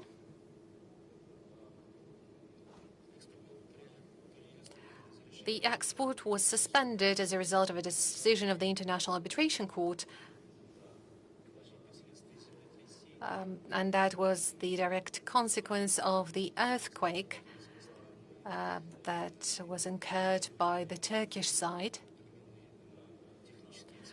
Some technical expertise has been conducted, and the outcomes of it have proven that the pipeline is ready, and we received a notification from the Turkish side. And this oil pipeline is carrying oil from Kirkuk to the Kurdistan region, and we have a company operating in this region. We have an understanding on operations between these companies, especially in the light of the state budget adopted in 2022, and the Ministry of Oil of Iraq continues consultations with the companies in the sector to get a better understanding. So does the Ministry of Natural Resources in Kurdistan, and we hope that in the nearest future we will reach an agreement in order to recover and continue transit of oil through this pipeline, and therefore within the compliance of Iraq under the OPEC Plus deal. Incidentally, as for Turkey, there is a project that brings together Russia and Turkey, namely the project of setting up a gas hub in Turkey. How are things there? Does Russia's vision align with Turkey's views? Well, it's mostly about setting up an electronic platform for gas trading, for the supplies of gas to Europe. Everyone is interested in that, including our friends from Turkey, our partners.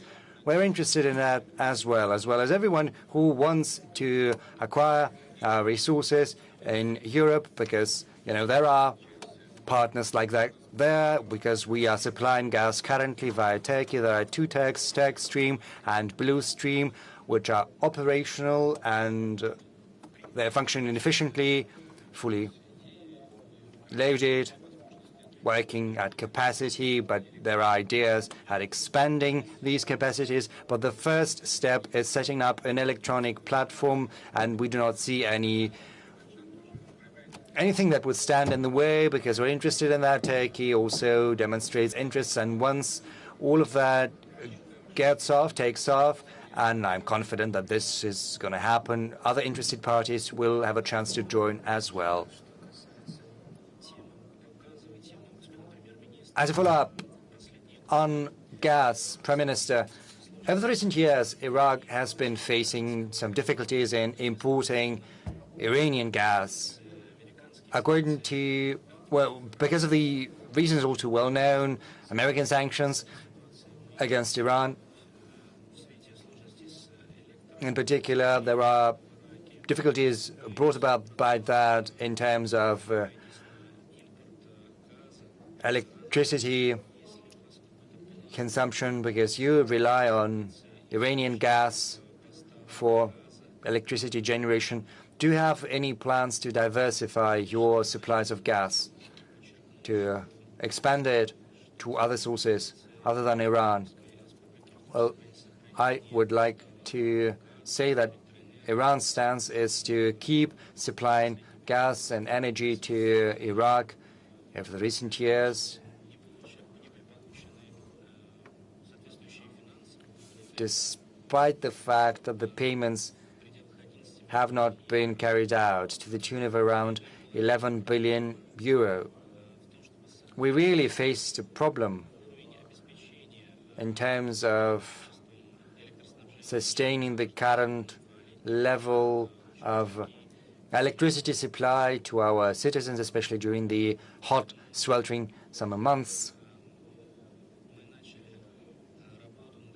That's why we started to work on associated gas projects.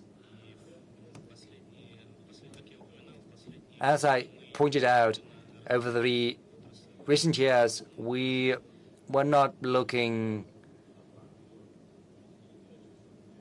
at associated gas with much attention, even though we produce 4.6 million barrels per day of oil, and that's why we mostly relied on Iran, which has lots of gas. And we're also interested in expanding the imports of natural gas. So our plan is to enter into contracts with a number of companies, including Total, Chinese companies, Emirati companies, to ensure the requisite supplies of natural gas to Iraq for the next 3 to 5 years, so that we do not have to keep importing gas in future.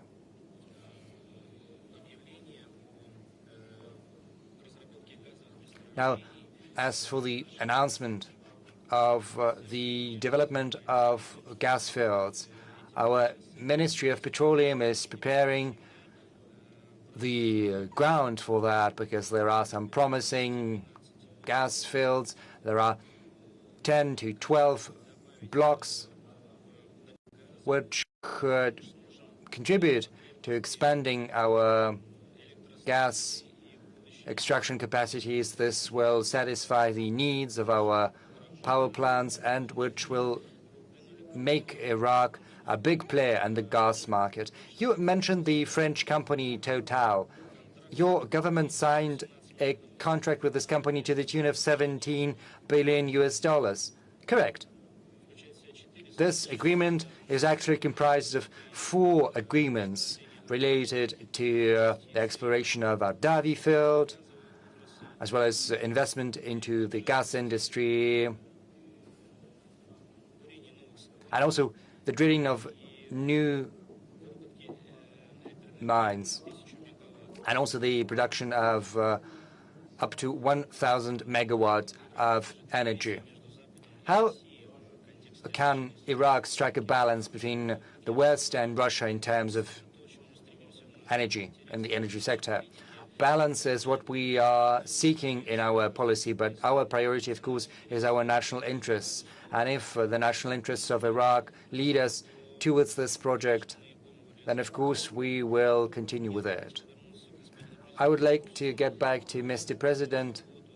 Last Saturday, gas supplies started to flow to Uzbekistan. This is an extremely important step, as experts point out. And you mentioned that in your remarks, namely the establishment of a consortium between Russia, Uzbekistan, and Kazakhstan. Would it be fair to say that one day Russia is going to find a full substitution, a full alternative to European markets?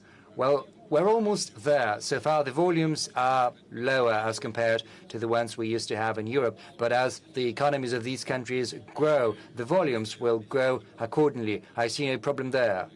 But so far, the thing is, European countries cannot fully manage without our gas. Well, maybe they can do that, but it's difficult because, you know, the volumes physically are not there. We spoke about their purchases of the American LNG, but the thing is, the LNG produced by the Americans is also limited, and it takes time to expand the capacities. As for Uzbekistan and Kazakhstan, it's an old gas pipeline built during the Soviet days. It's called Asia Center, 18 billion cubic meters to 8 former Soviet republics. I think it's about that. But in reverse mode, well, it's never been used in reverse mode from Russia to these republics. So it took Gazprom some time, around 3 months or so, and it took some time our friends in Kazakhstan and Uzbekistan, and we've managed to revamp it. And right now it's working in reverse mode. And once the economies of these countries continue to grow, they are not going to be satisfied with these volumes.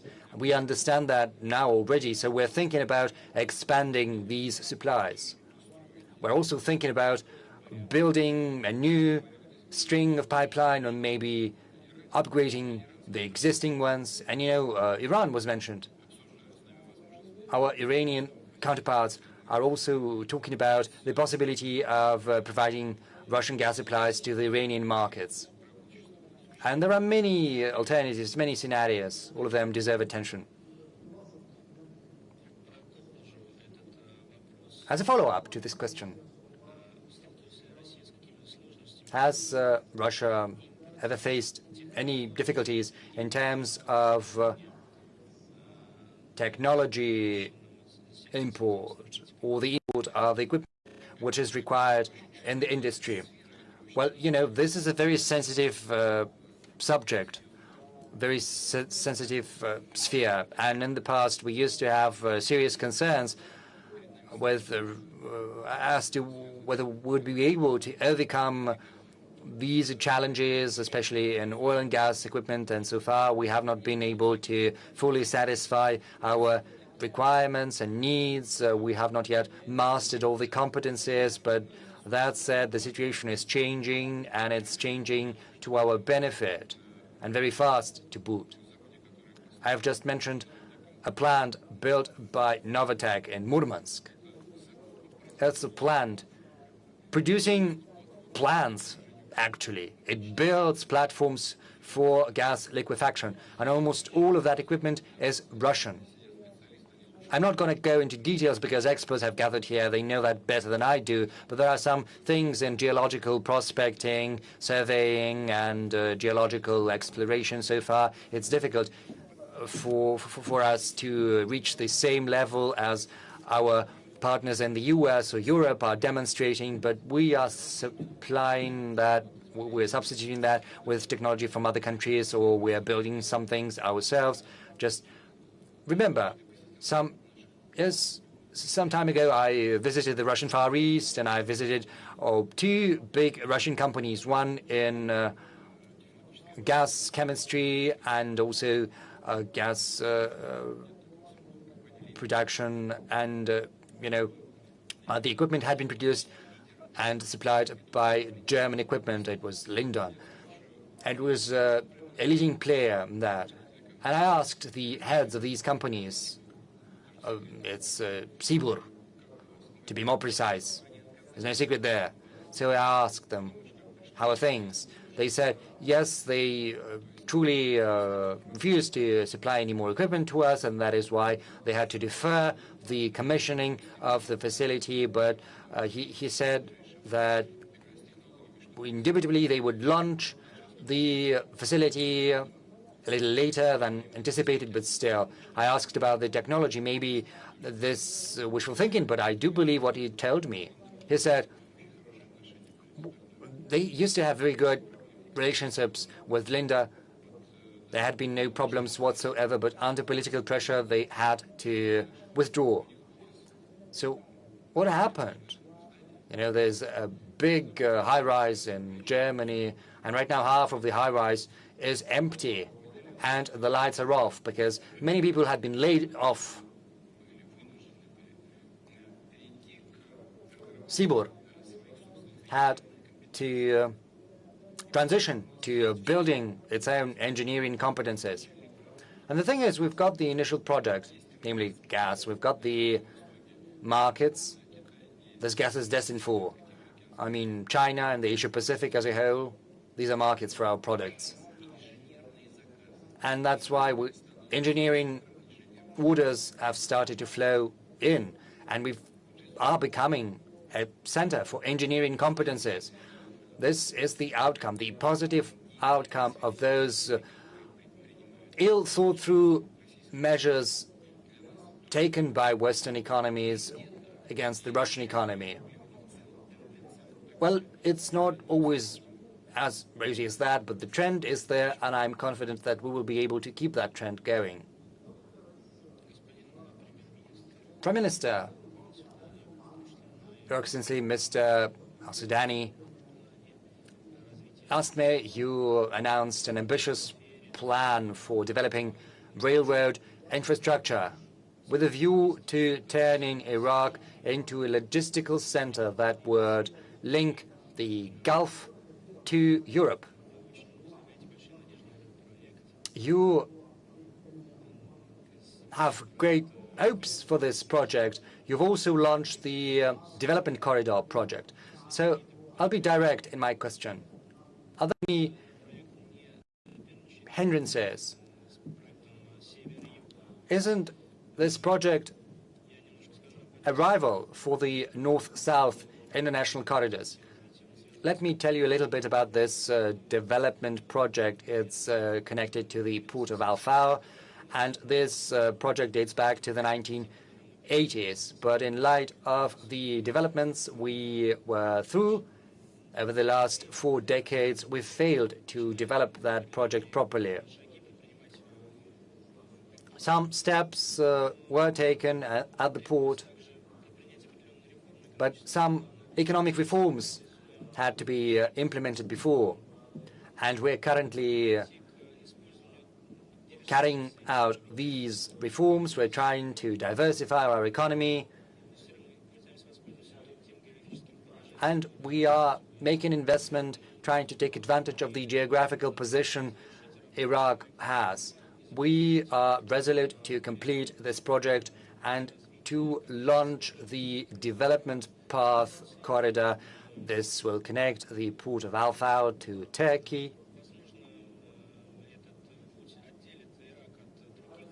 This path is probably going to set Iraq apart from the other countries in the region. But as far as the North-South international corridor is concerned, I think these two projects are complementary. They complement one another. And the same goes for the One Belt, One Road initiative. These are economic corridors that could be integrated with one another, thereby providing greater flexibility and resilience, and also bringing down the costs for transportation and increasing the speed of goods supply. This will also have a positive influence on the well-being of the region as a whole. There have been some preliminary discussions between Iraq and Russia on integrating these two projects, and we are hopeful that very soon this dialogue at the expert level will allow us to arrive at some kind of a framework for cooperation on these two projects. Mr. President, would you like to comment?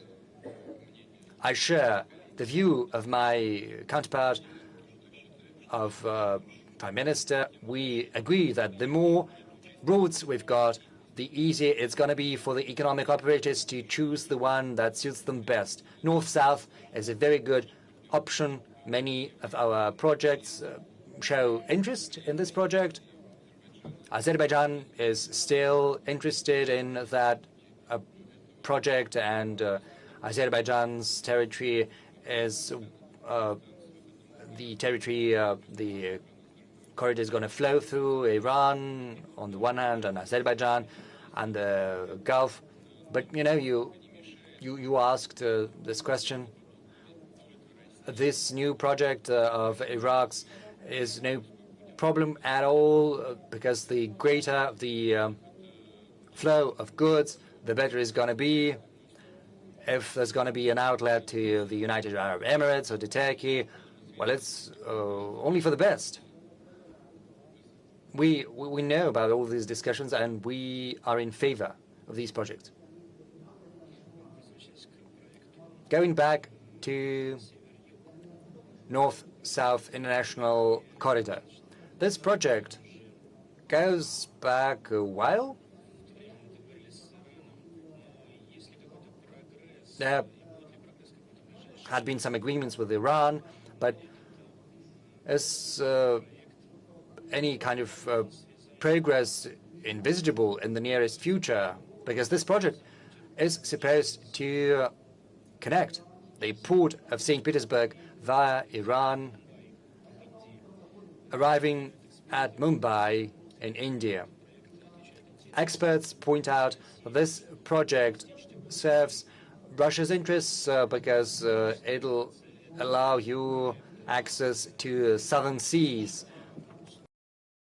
The project started because it is a huge task, and how practical is that in current conditions?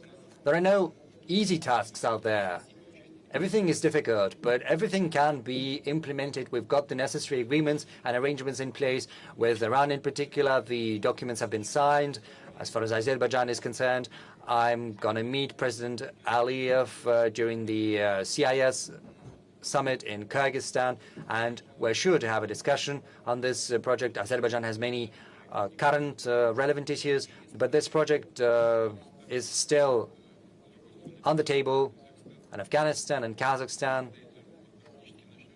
So once practical implementation starts, you know, we're going to set up a consortium right now, which is going to be headed by VTB, Vneshtorg Bank of Russia.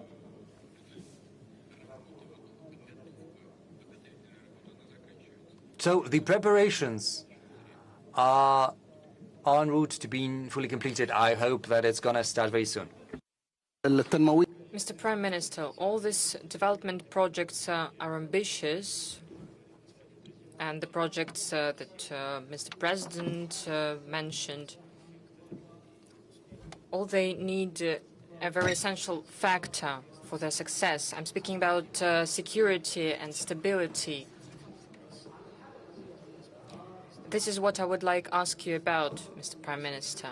Are there any terrorist risks in Iraq? As for ISIS,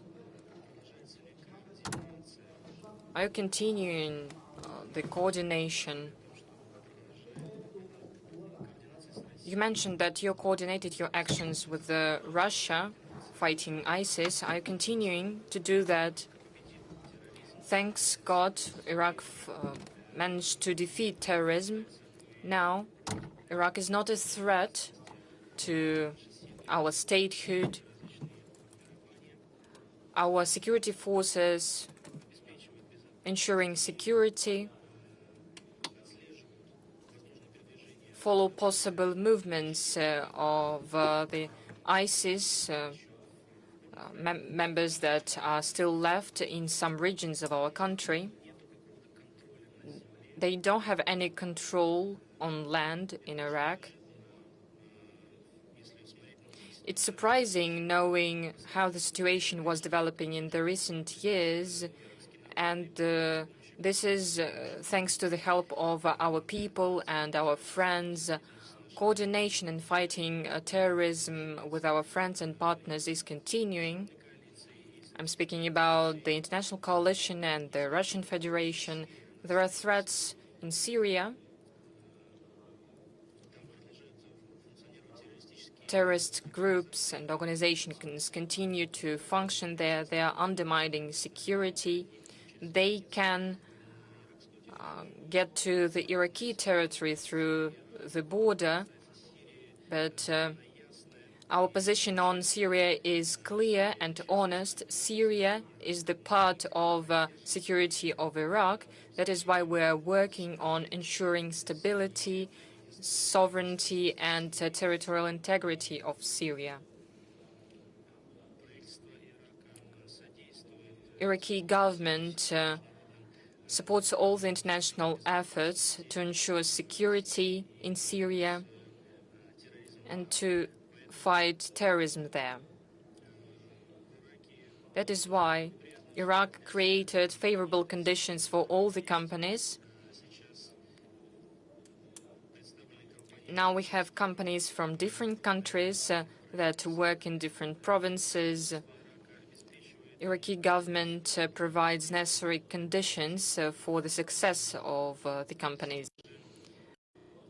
Moreover, government creates strategical partnership with the countries of the region and the countries of the world to ensure the stability so that economic interests prevail and the security situation will contribute to the development of economy in the region. Mr. President, you said that Russian engineering school, as for on building of power plants, is not just strong. It has no competition in the world. And we see examples of it. I'm from Egypt myself, and I see how El-Dabar NPP is being constructed. Last Thursday, Bangladesh received nuclear fuel from the Russian government, and I would like to ask, what is the characteristic, or are the characteristics that allow Russia to speak in this way about itself? First of all, we speak about traditions. If we speak about nuclear power, it's a tradition, a very good one. We focus our attention on security. Nuclear power plants of Russian design are the most secure in the world because our experts created a system, a security system, that can be expanded and it can be used at any scale. It's just the matter of money. How many elements of security you need? This is a fact. This is a fact confirmed by international experts, including the IAEA.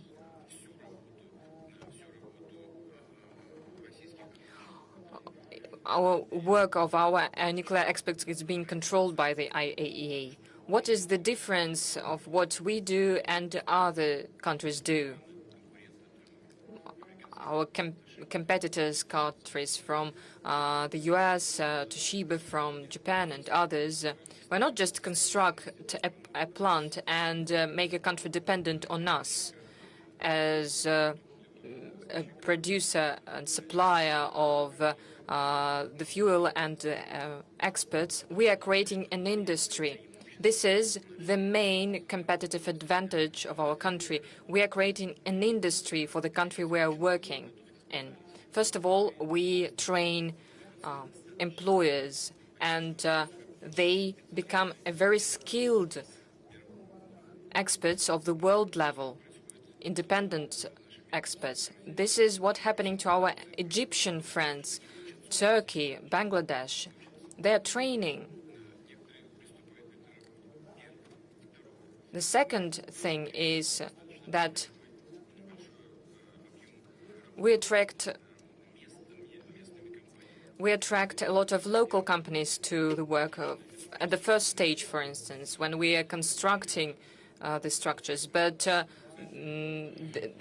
this is very important. For instance, in Turkey, as it is happening in Egypt, we are financing the building. It's $25 billion. Around 20% of this volume, even more, maybe 25% of the construction are being conducted by local companies. First of all, I'm speaking about Egypt. People work and they get salaries. The third, we are implementing the whole cycle of work. We're not just constructing, we're training personnel. We're providing nuclear fuel, and after that, we are taking the spent nuclear fuel. We are creating engineering centers, scientific institutes. We work with our partners on the next generation NPPs.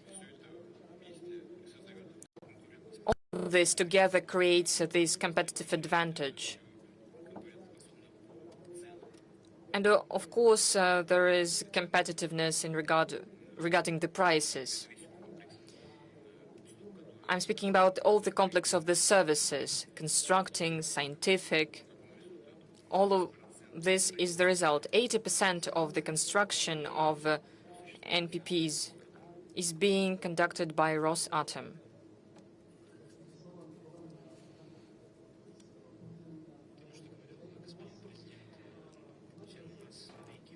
As for what Mr. President said, we have a school in Egypt that has students that would like to receive specialization in nuclear energy. It is very popular. Before we go to another topic, Saudi Arabia is also one of the countries. We spoke about Bangladesh, Turkey, and Egypt, and other countries, but Saudi Arabia is also one of the countries that wants to develop nuclear energy and peace nuclear programs. But the situation is unclear. People say that the US are presenting a very difficult conditions for Riyadh. Is Russia ready to cooperate with Riyadh according to the IAEA rules? We always cooperate fully according to the rules of IAEA. We just need to reach an agreement with our partners about the commercial conditions, the costs of energy, the market, the investment from our side, the investments from our partners, if they're ready for such investment. Also, the money from the local market, attracting experts from the third countries. Well, as for the agreement between the Saudi Arabia and the US, this is the sovereign decision of Saudi Arabia itself. As for Iraq, Mr. Prime Minister, does Iraq have any ambition about joining the club of countries that use or want to use nuclear energy for peaceful purposes?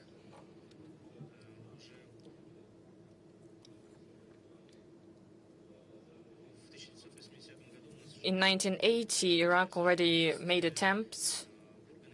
We still have agencies that monitor the situation and the prospects of nuclear energy development. Lately, the Ministry of Education has determined a plan to develop this peaceful nuclear program, to discuss it with IAEA, and our government is focused on this. What countries would you like to cooperate in this sphere? We are at the very beginning. We are cooperating with the IAEA. We haven't reached a stage when we can speak with a certain country about anything specific. Maybe after this meeting, it will be possible. Of course, we will answer yes. As for what Mr. Putin said about green energy, that Russia is ready for the transition, is ready for this stage. As you know, Mr. President, in Dubai next month, United Arab Emirates are going to hold a climatic conference, COP28. They are going to play an important role in green energy programs. There are several Western countries that want to create obstacles for these projects because United Arab Emirates produce oil. It's one of the biggest producers of oil. Is Russia ready to support United Arab Emirates at this conference? We believe this is a noble direction of our friends in United Arab Emirates. Yes, this is the biggest hydrocarbon producer. Well, this is such a country, but they even deal with the green agenda. So we shouldn't create obstacles. And if they create obstacles, why do they do this? Of course, we're going to support them. We'll participate at the conference at the highest level. As for Russia, we have a transition plan. We have assumed obligations, and we fulfill them, and will continue to do that. I have two last questions.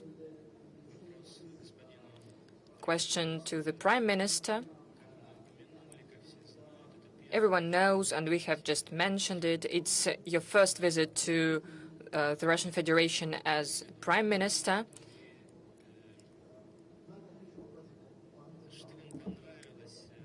Well, what did you like here in Russia? What you're going to bring back to your country?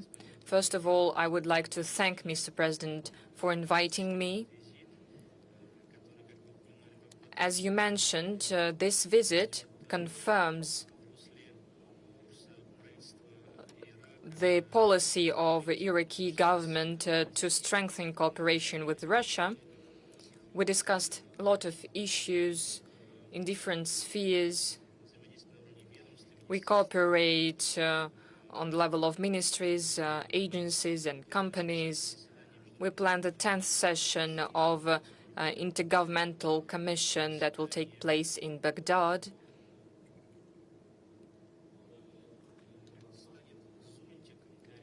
And this will be an umbrella for those agreements that were reached during our sessions, and we will be able to start implementing them. Mr. President, several years ago at Valdai Forum, you said that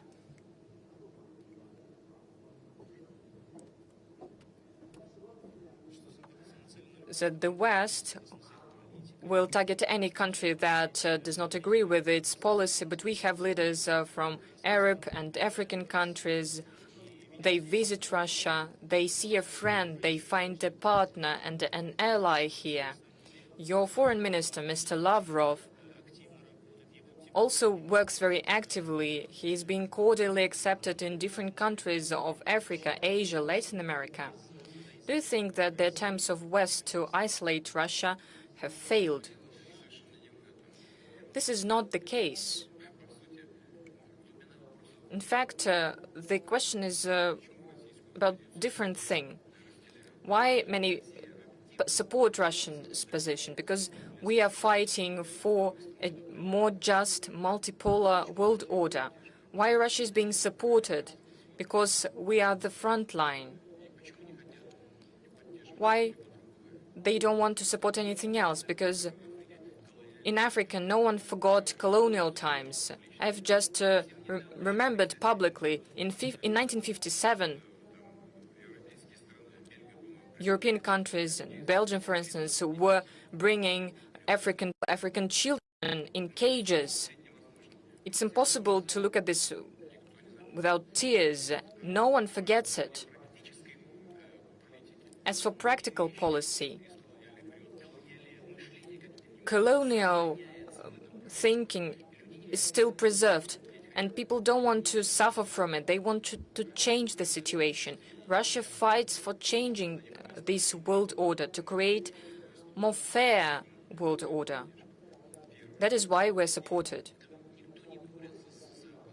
No one is fighting West. We just want to have fairer relations.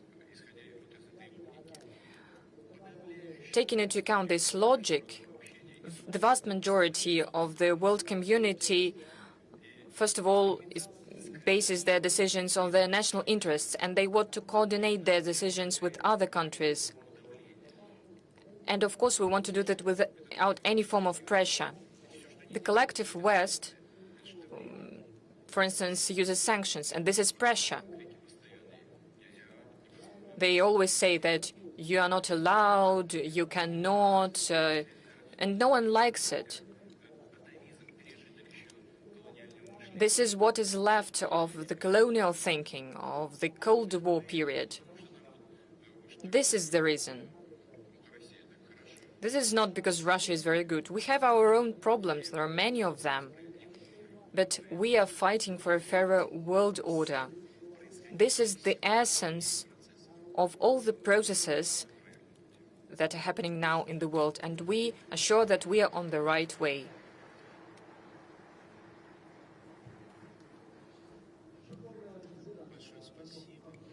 Thank you very much, Mr. President, Your Excellency, Mr. Putin. Thank you very much to our guest in Moscow, Prime Minister of Iraq. Thank you, distinguished participants of the forum, ladies and gentlemen. We started this forum speaking about the situation in the Middle East, the escalation. And we hope that in the nearest future, in the nearest days, we will see development of economic projects so that security returns to this region. Thank you. And let me thank our moderator for his very active and energetic moderation of today's session. Thank you.